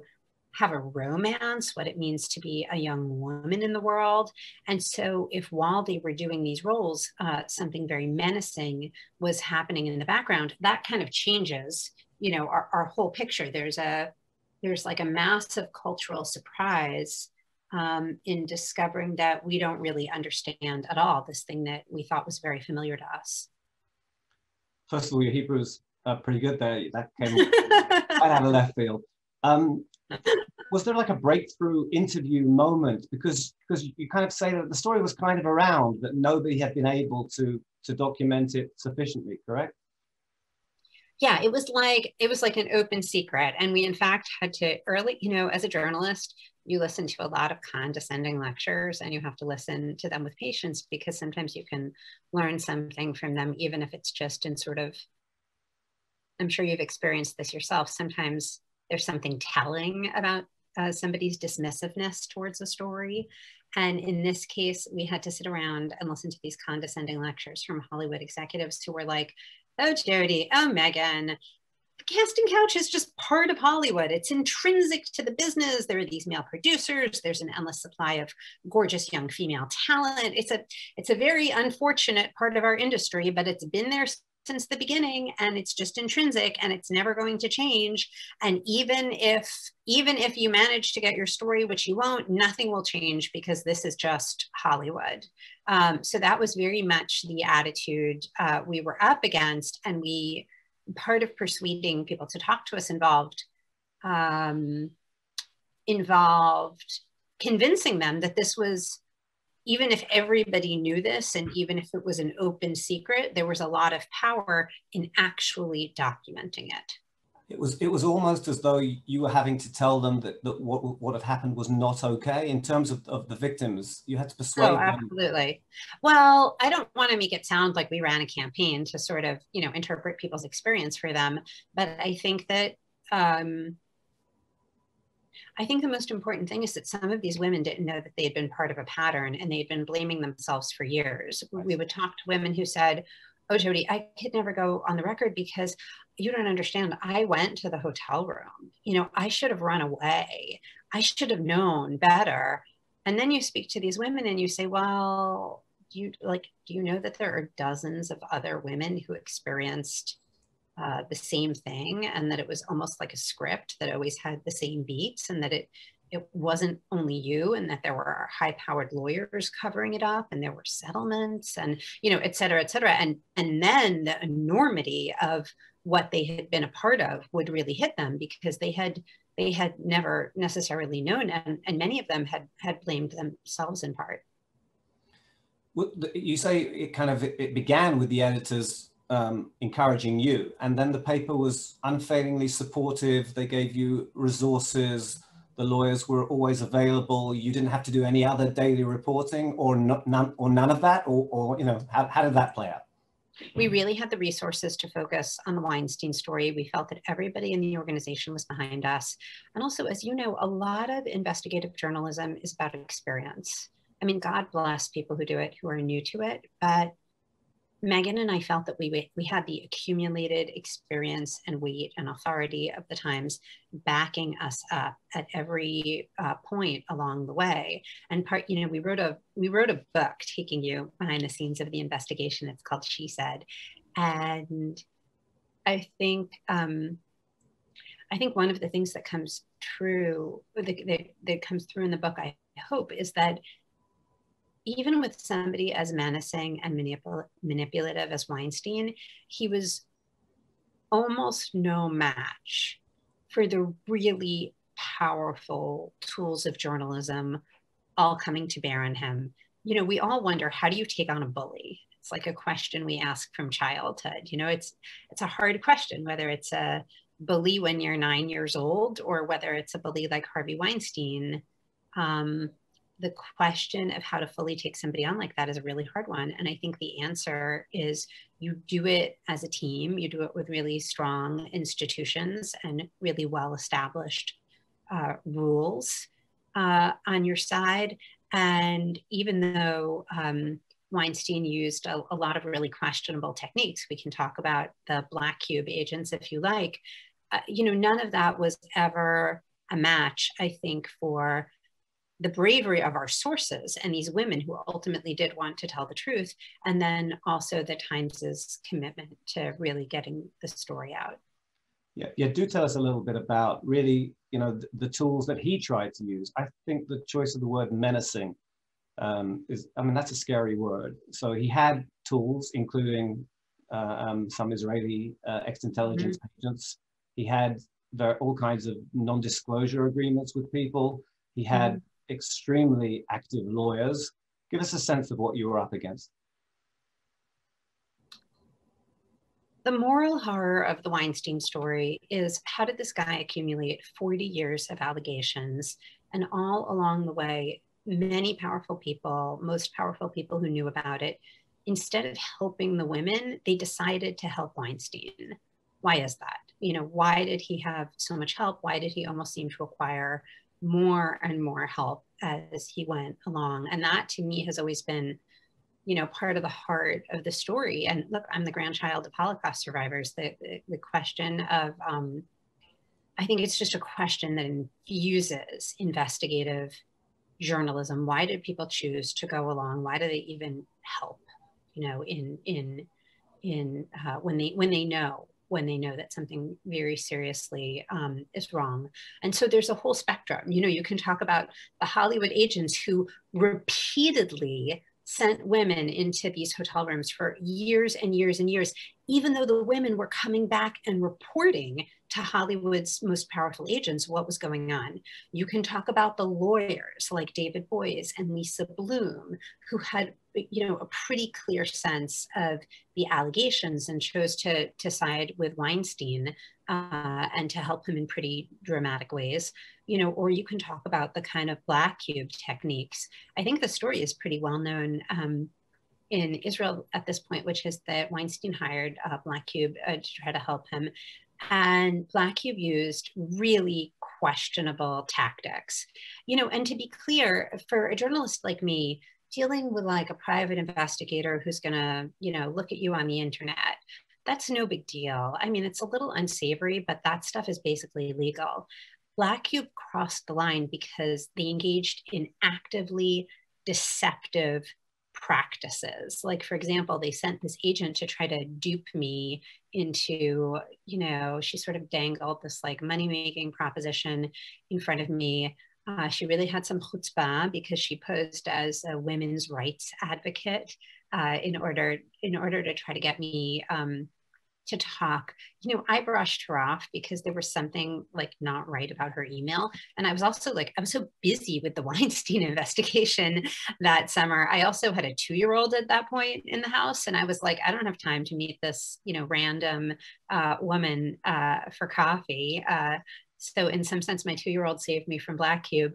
And I also knew, you know, the Times has really strict, another thing I should mention, because this is very relevant to your project, the Times has really strict ethical rules. And in her first email to me, she was promising like what appeared to be like a big fee, some sort of lucrative proposition for taking part in some private equity thing in London.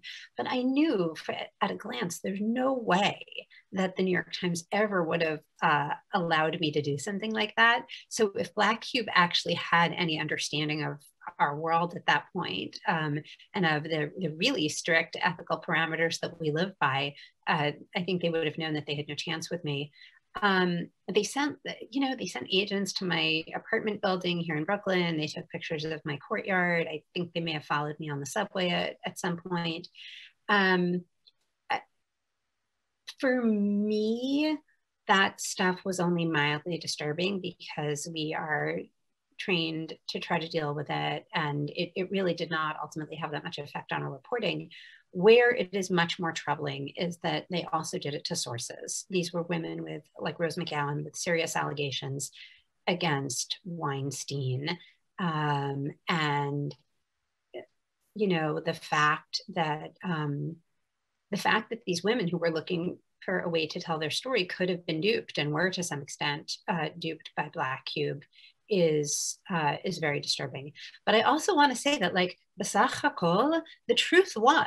You know, Black Cube got a lot of attention and maybe even some free advertising out of this story. But when you really look at what happened, it's a story ultimately of Black Cube being ineffective.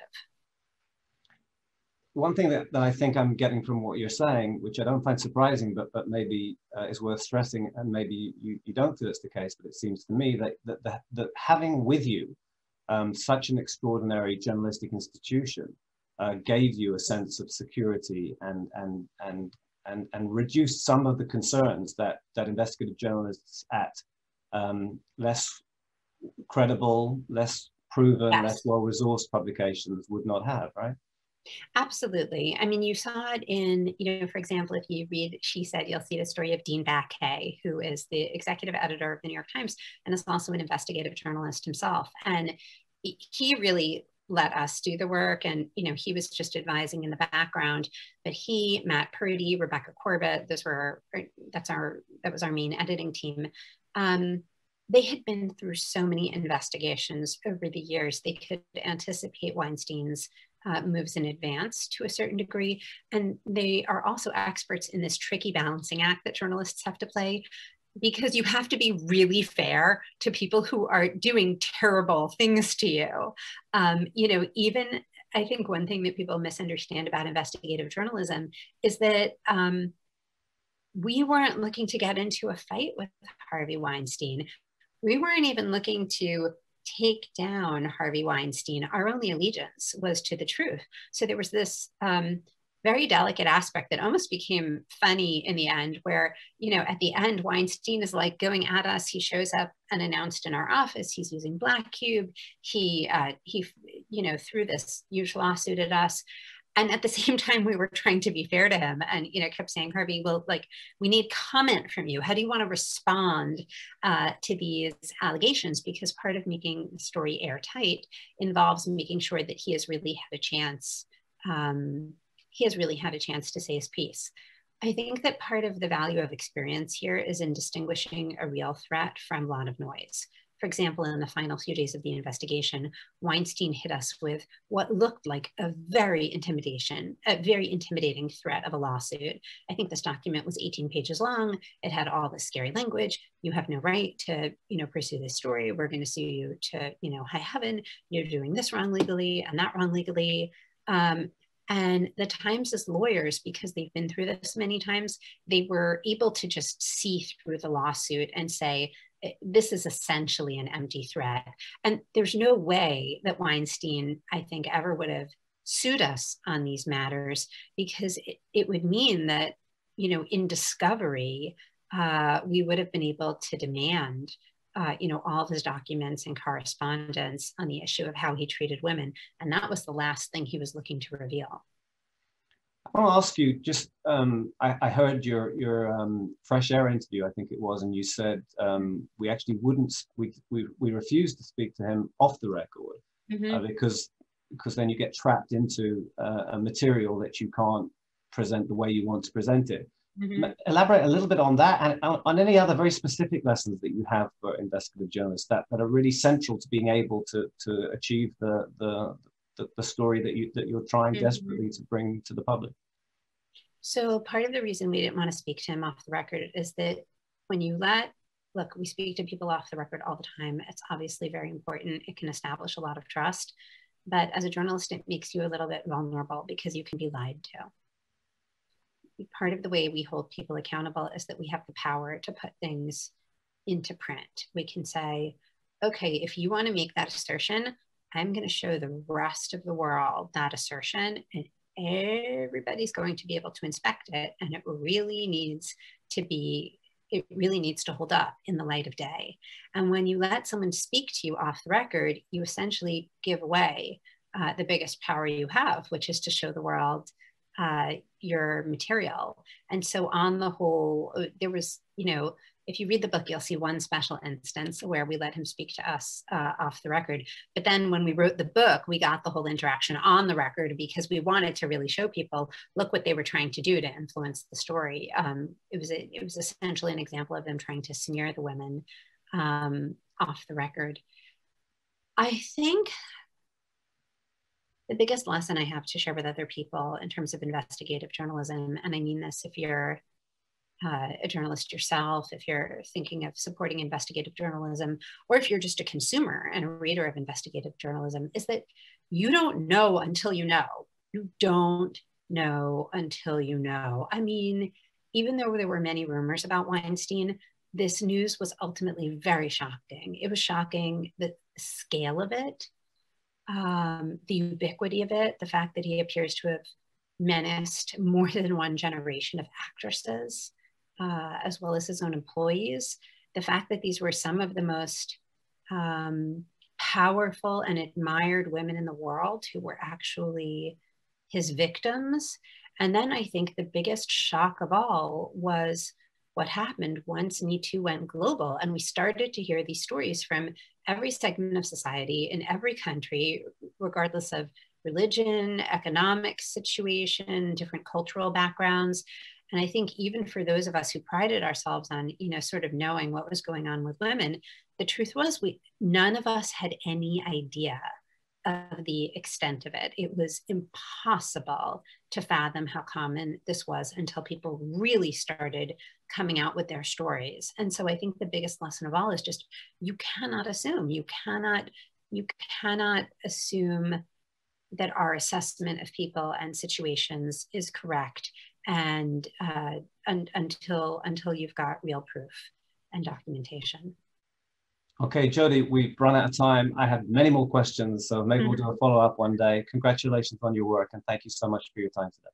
Thank you. It's wonderful to be with you. Thank you. It was 2 years ago, the legendary 60 Minutes bade farewell to Steve Kraft after 30 years and some 500 stories, 11 Emmys and 5 Peabody Awards, and more importantly, a lifetime of outstanding journalism. Steve was the first American reporter on the grounds in Chernobyl. His Stay By Your Man interview with Bill and Hillary Clinton produced one of the defining moments in American political history. And after 16 interviews with Barack Obama, he still carefully maintained a reporter-subject relationship with the president. Steve, it's a pleasure having you with us. Thank you for being with us. Thank you very much. I'm very happy to be here and appreciate everything that you're doing, and happy to be included in the very illustrious group of people that you're talking to. You know, there's one thing you said time and again, it's always about the story. Steve, what makes a story a story? What is indispensable? You know, at 60 Minutes, I think Don Hewitt, the creator and executive producer, would say, tell me a story and tell me something that I don't know. That's basically it. Something that's of interest, and tell me something that's important.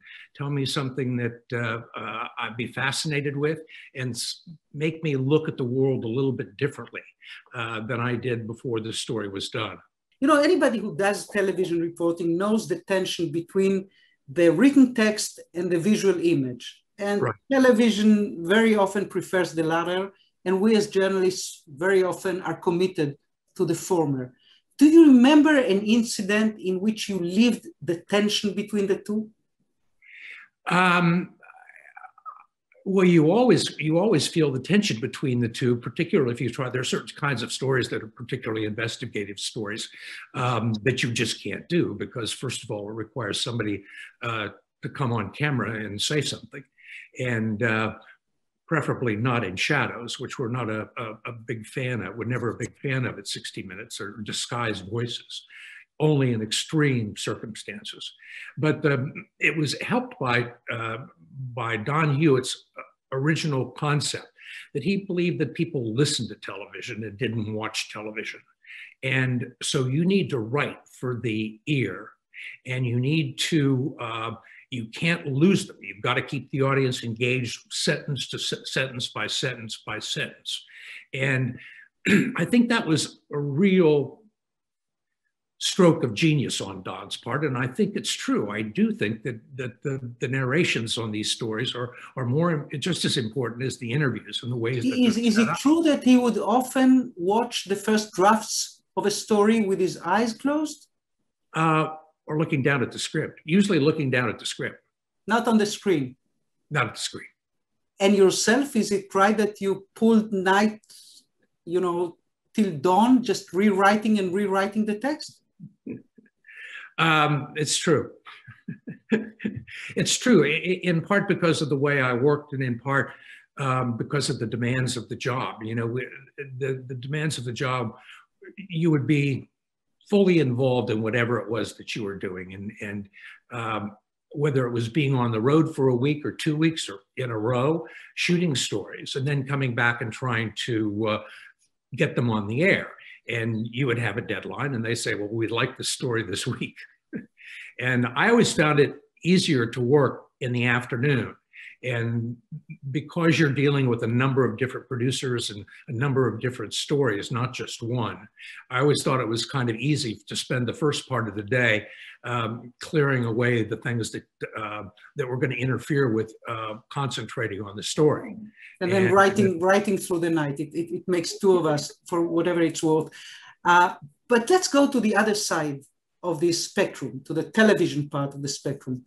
You still remember, Steve, what happened when you asked Clint Eastwood if it wasn't somewhat unconventional to have 7 children from 5 women? What happened when you asked the question? Well, I had a long conversation with my producer about how we were going to ask the question and the phrasing of the question, because I figured that he would go, I didn't know what he was going to do.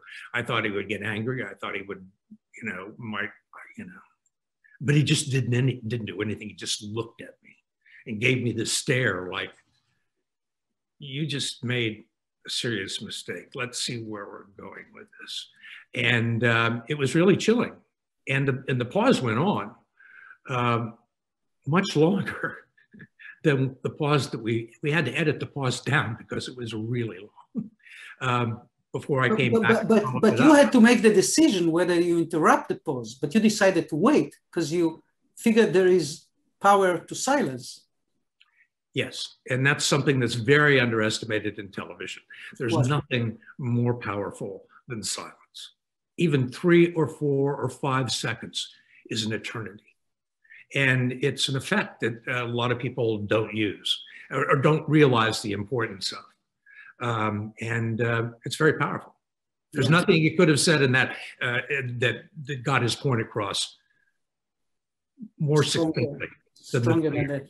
And if someone, Steve, were to ask you, did 60 Minutes essentially produced Clint kind of stories so that it could run in-depth investigative pieces about Saddam Hussein and the military and corruption and money laundering, what would you say? That with a spoonful of sugar, the medicine goes down? You need Clint and Seinfeld and Woody Allen to run the other kind of stories?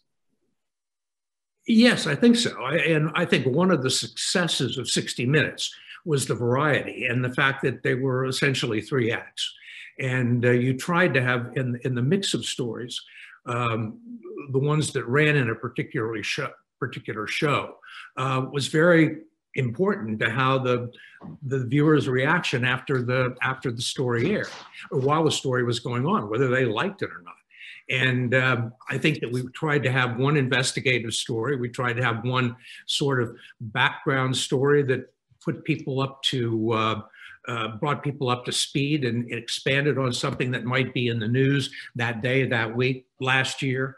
And then something at the end that was lighter, had to do with the art or culture or entertainment. Let's talk about the tougher part or the in-depth kind of stories, the ones that carry dilemmas with them. When you take on a serial killer, and I believe you were the only one who interviewed a serial killer on 60 Minutes, was it Charles Culler, right? Believed to have murdered hundreds of people. You remember agonizing over the possibility that you give him fame rather than shame?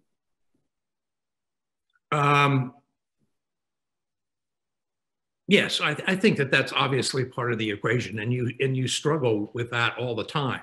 I don't think that we made him famous. He was not really that well known. But I think that we gave people insight into this particular serial killer who happened to be a nurse at a number of different hospitals and kept getting passed from one to the other after he was caught or suspected of maybe killing somebody. So do you set yourself a challenge before you approach such an interview? There's something that I want the viewer to stay with, something that I want to sink in? Yes. You don't always know what that's going to be before you go and do the interview, though. What you want to do is to try and bring out all the possible reactions that you might get and explore them while it's going on. And you never really know, I never really know when the camera turns on what we're going to end up using or what we're not, because it takes on a life of its own once the interview gets started. Right. And you have to make the decisions afterwards in what you're going to include and how you're going to set it up. And there's one thing that we both know. When you expose, say, a corrupted congressman or a fabricator writer, which you did both, someone's life is going to change forever after the piece airs. And I guess that's perhaps the cruelest definition of our profession, the fact that we influence in such a way people's lives. Ever had a second thought about the story because of that? There's some stories that I felt that influence or that feeling. I had that feeling. One was a story we did on Greg Mortensen, who was wrote a book, very famous book called something, 2 Cups of Tea or something like that. I can't remember. And had become a real advocate for women education in Afghanistan and built a lot of schools. And it turned out that a number of his colleagues came to us and said that there are real problems with this, that the money's not being totally properly accounted for, that the claims are being exaggerated. It was a very hard story to do. And I think a lot of people said, well, why are you destroying this guy's life? I don't know if we destroyed his life or not. But I think that we had, because he was raising money from the public, that it was important that, that people understand the circumstances and the issues with the story. I felt bad about it at the time, I really did. But in the end, I think it was important that we did the story. Otherwise, things continue. If things are going wrong, if you don't try and put a stop to them and you allow them to continue, then if something happens that you may regret later on for not doing the story, you have to be conscious of that too. I guess that's a more romantic definition of our profession. I will lend you, Steve, one of my own dilemmas. It happened just the other day. We were about to air an investigative piece about a prominent public Israeli figure who was sexually assaulted tens of young boys and girls for decades. Mm-hmm. He tried to commit suicide roughly 12 hours before we went on the air, hospitalized in an unstable condition. We had to make a decision whether to run the story at 9:30 p.m. or not. He was still hospitalized. He still is. Would you go ahead with it? What would you have decided? Well, I don't know the circumstances of the story. I think that, I don't know, that's really a tough one. I haven't been in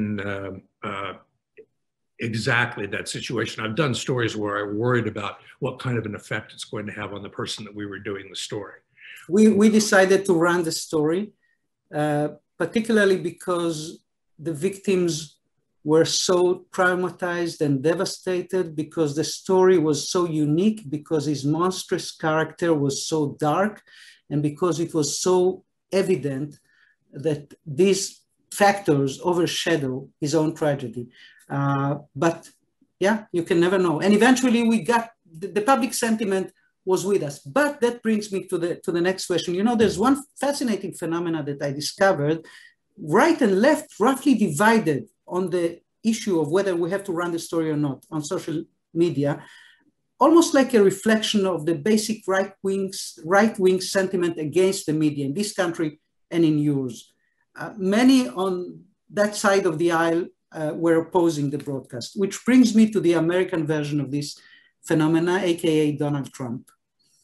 And first of all, how come you never interviewed President Trump? Never tried? How come I didn't? Yeah, because you interviewed President Obama 16 times. Did. Scott Pelley did, Leslie Stahl did. I know. I think that where you talk about the competitive nature of this. I did a lot of interviews with President Obama, and I think people on the show felt that it was time to, like, you know, give somebody else those stories and not try and continue this what was seen by some people as a monopoly. But also, I think that he was never somebody that I really wanted to interview. Why? Because he just is, he's a bully. He just won't stop talking. And I've watched interview after interview after interview. It's like a runaway train. And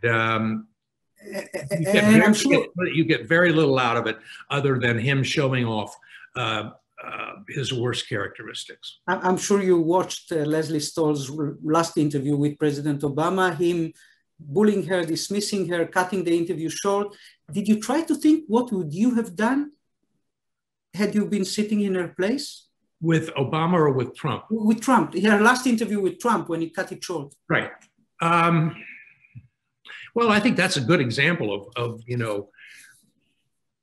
I think that the most powerful part of that interview was the question that Leslie brilliantly asked her. It wasn't really a question, it was a statement. Mr. President, we can't put things like that on the air if they're not true. And some of these things you're saying are not true. It was, I thought, incredibly well handled. And I think she called him out to everybody who was watching that. I thought that was what I was left with in terms of the, you could tell Leslie's frustration. I think that she did a good job. I mean, a few people have done good jobs. I think Lester Holt of NBC did a very good job with President Trump early.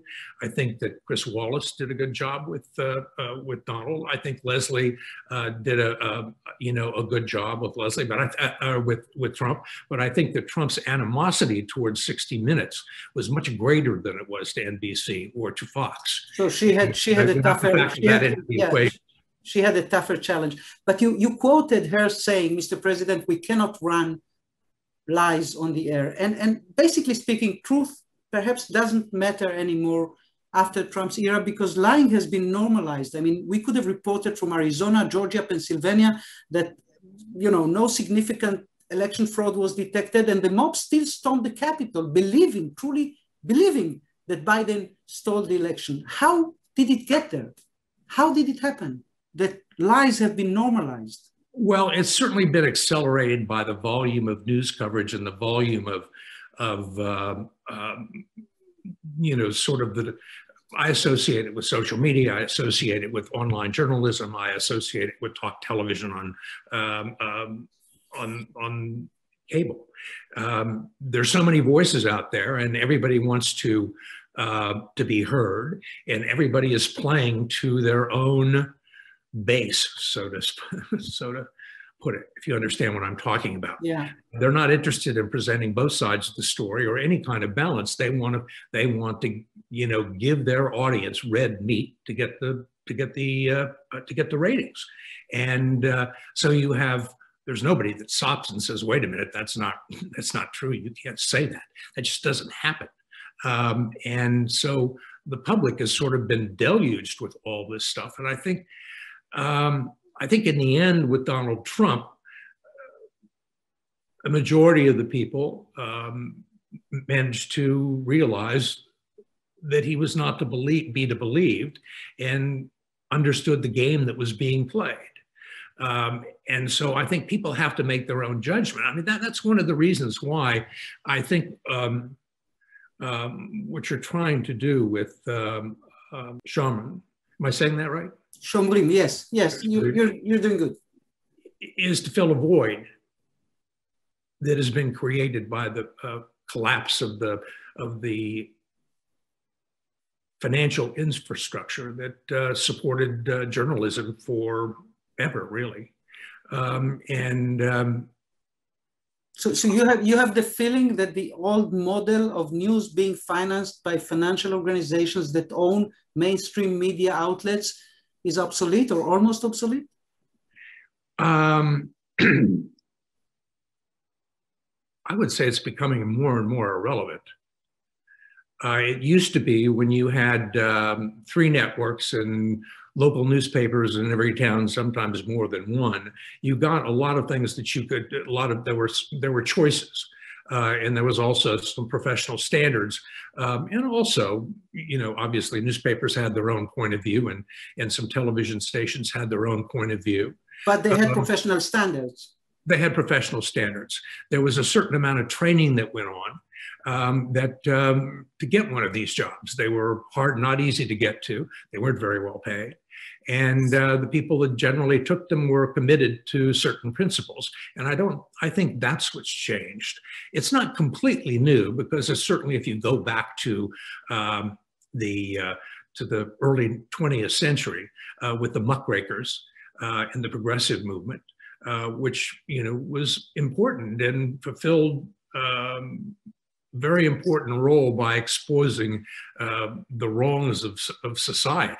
But what you're saying, Steve, to Hearst, rather, you know, to Hearst in the Hearst Empire. Right. But what you're saying, Steve, which is rather sad and pessimistic, is that those of us who still believe in professional journalism, in not catering to any base, looking for the facts and reporting them honestly, might become something of the past in the foreseeable future. That's not what people want to get. Well, I think right now what is important, and this is why I think that this effort is of the you know, the independent, not publicly financed but donor-based, yes, is so important, because somebody needs to fulfill that role, and there needs to be right now. There is a void there. Not very many people are doing it, and even this is my own opinion. I think even the mainstream organizations, the most powerful and most journalistically reputable organizations in the country have sort of lost their way a little bit, and have allowed the editorial opinions to creep into the news sections. Did you have that feeling in your last days or weeks or months on 60 Minutes, that something is changing? Yes, I think a lot of things are changing. I think everything is changing. No, but in the sense that you had the feeling that there's no listening to the kind of reporting that you did in the 80s and the 90s. Well, I was very fortunate in not that I was working at 60 Minutes, because we still had an audience of you know, between 10 and 15 million people on most weeks that tuned in. That's a huge audience in the United States, particularly when everything else is so fragmented. So it wasn't so much that it was taking place where I was, it was more taking place on the outside. Right, right. And I got to ask you, and feel free not to answer that question. Was there ever economic or advertisers' pressure applied on you via your executives, your managers, not to run a story, not to investigate one because it might be harmful economically for the network? A few times. What did you do? It was some of it in things like this are, I won't say self-censorship, but you know that there's certain rails that you don't want to touch, and that I'll give one of them, and that's the National Football League.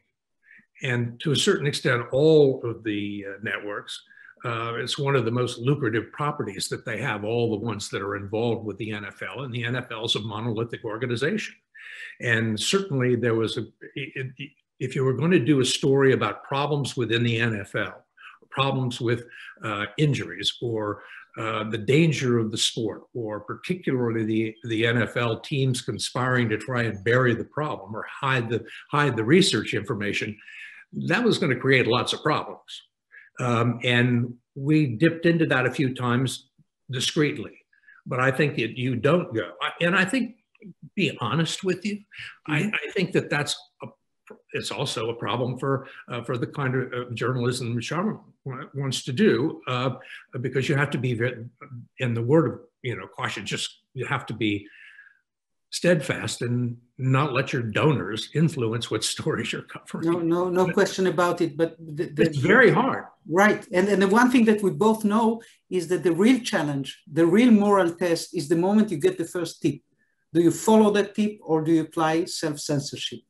And that's something which we often, we seldom think about. I have to ask you one more question about Donald Trump. You know, his rough relationship with the media is well known. TV made him in a way and then repented it in a way.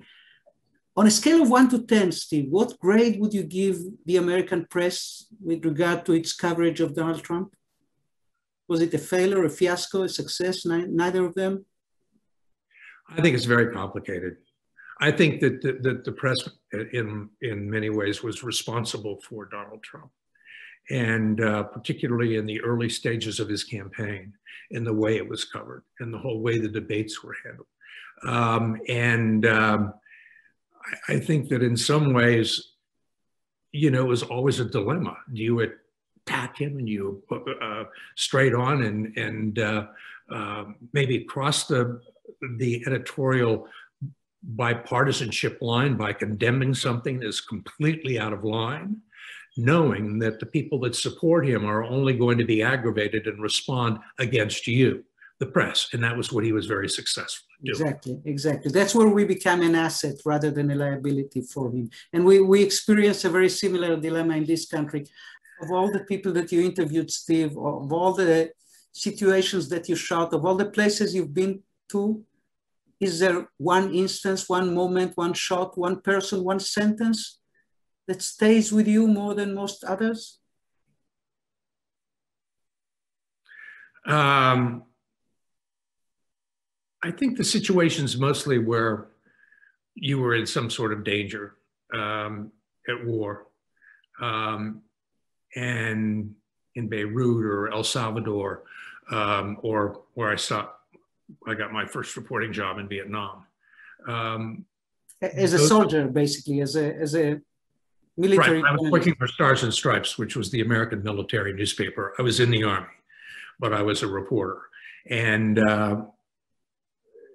those circumstances certainly stay with you. Anything that sort of tests your mortality. But yeah, you know, one of the things that is so gratifying to me is that there's not just one or two, but there's so many, and so many interesting people. I really had the good fortune of being able not only to work with some of the people I idolized when I was a young reporter, but also to meet people that were wonderful journalists or fantastic actors, or, you know, interviewing Maggie Smith or Clint Eastwood or Jerry Seinfeld. Yes, Jerry Seinfeld, yes. And get to have the opportunity to spend time with him, or President Obama. What was it about President Obama that made him, for you, different than any other politician you've ever met? I think he had, well, first of all, I had more access to him than any other politician that I've ever had. The one thing that I thought really struck me was the fact that he always seemed to know the answers. You could ask him a very complicated question, and you could tell from his answers and the way he tried to answer them that he was fully informed. He didn't have to turn to his aides or ask them any questions. And am I saying this right? Is that wrong? But he never, I can't remember an instance when he did it. Deep and eloquent, almost like Donald Trump. Yeah. Who, you know, this is my own opinion, knew nothing about what he was doing. Well, he knew what he was doing. He had, in a way, yeah, right, yeah, right. At some level, he was very clever. And very manipulative, and able to get himself elected the President of the United States under what I would have considered almost impossible odds. Were you confident with your decision to retire? Yes. How come? A number of different reasons. I'm getting older. I have spent too many late nights working till 4 o'clock in the morning, and 50 years really in the business of deadlines.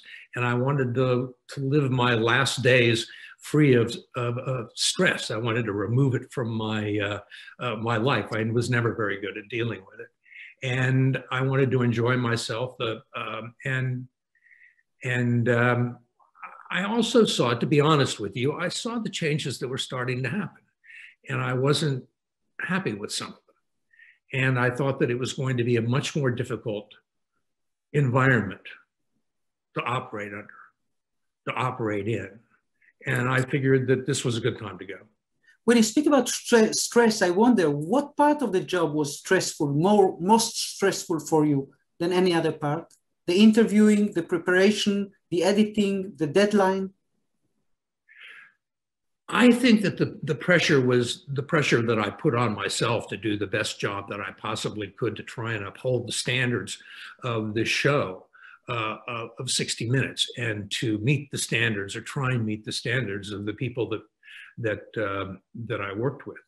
And to me, that was really important. And I didn't think that when I came there, you did absolutely the best you could. You were never satisfied until the deadline came and put the story on the air. And I just felt like all I was doing was trying to maintain those standards in a way that I could do it with my limited abilities. Any story you refused to do?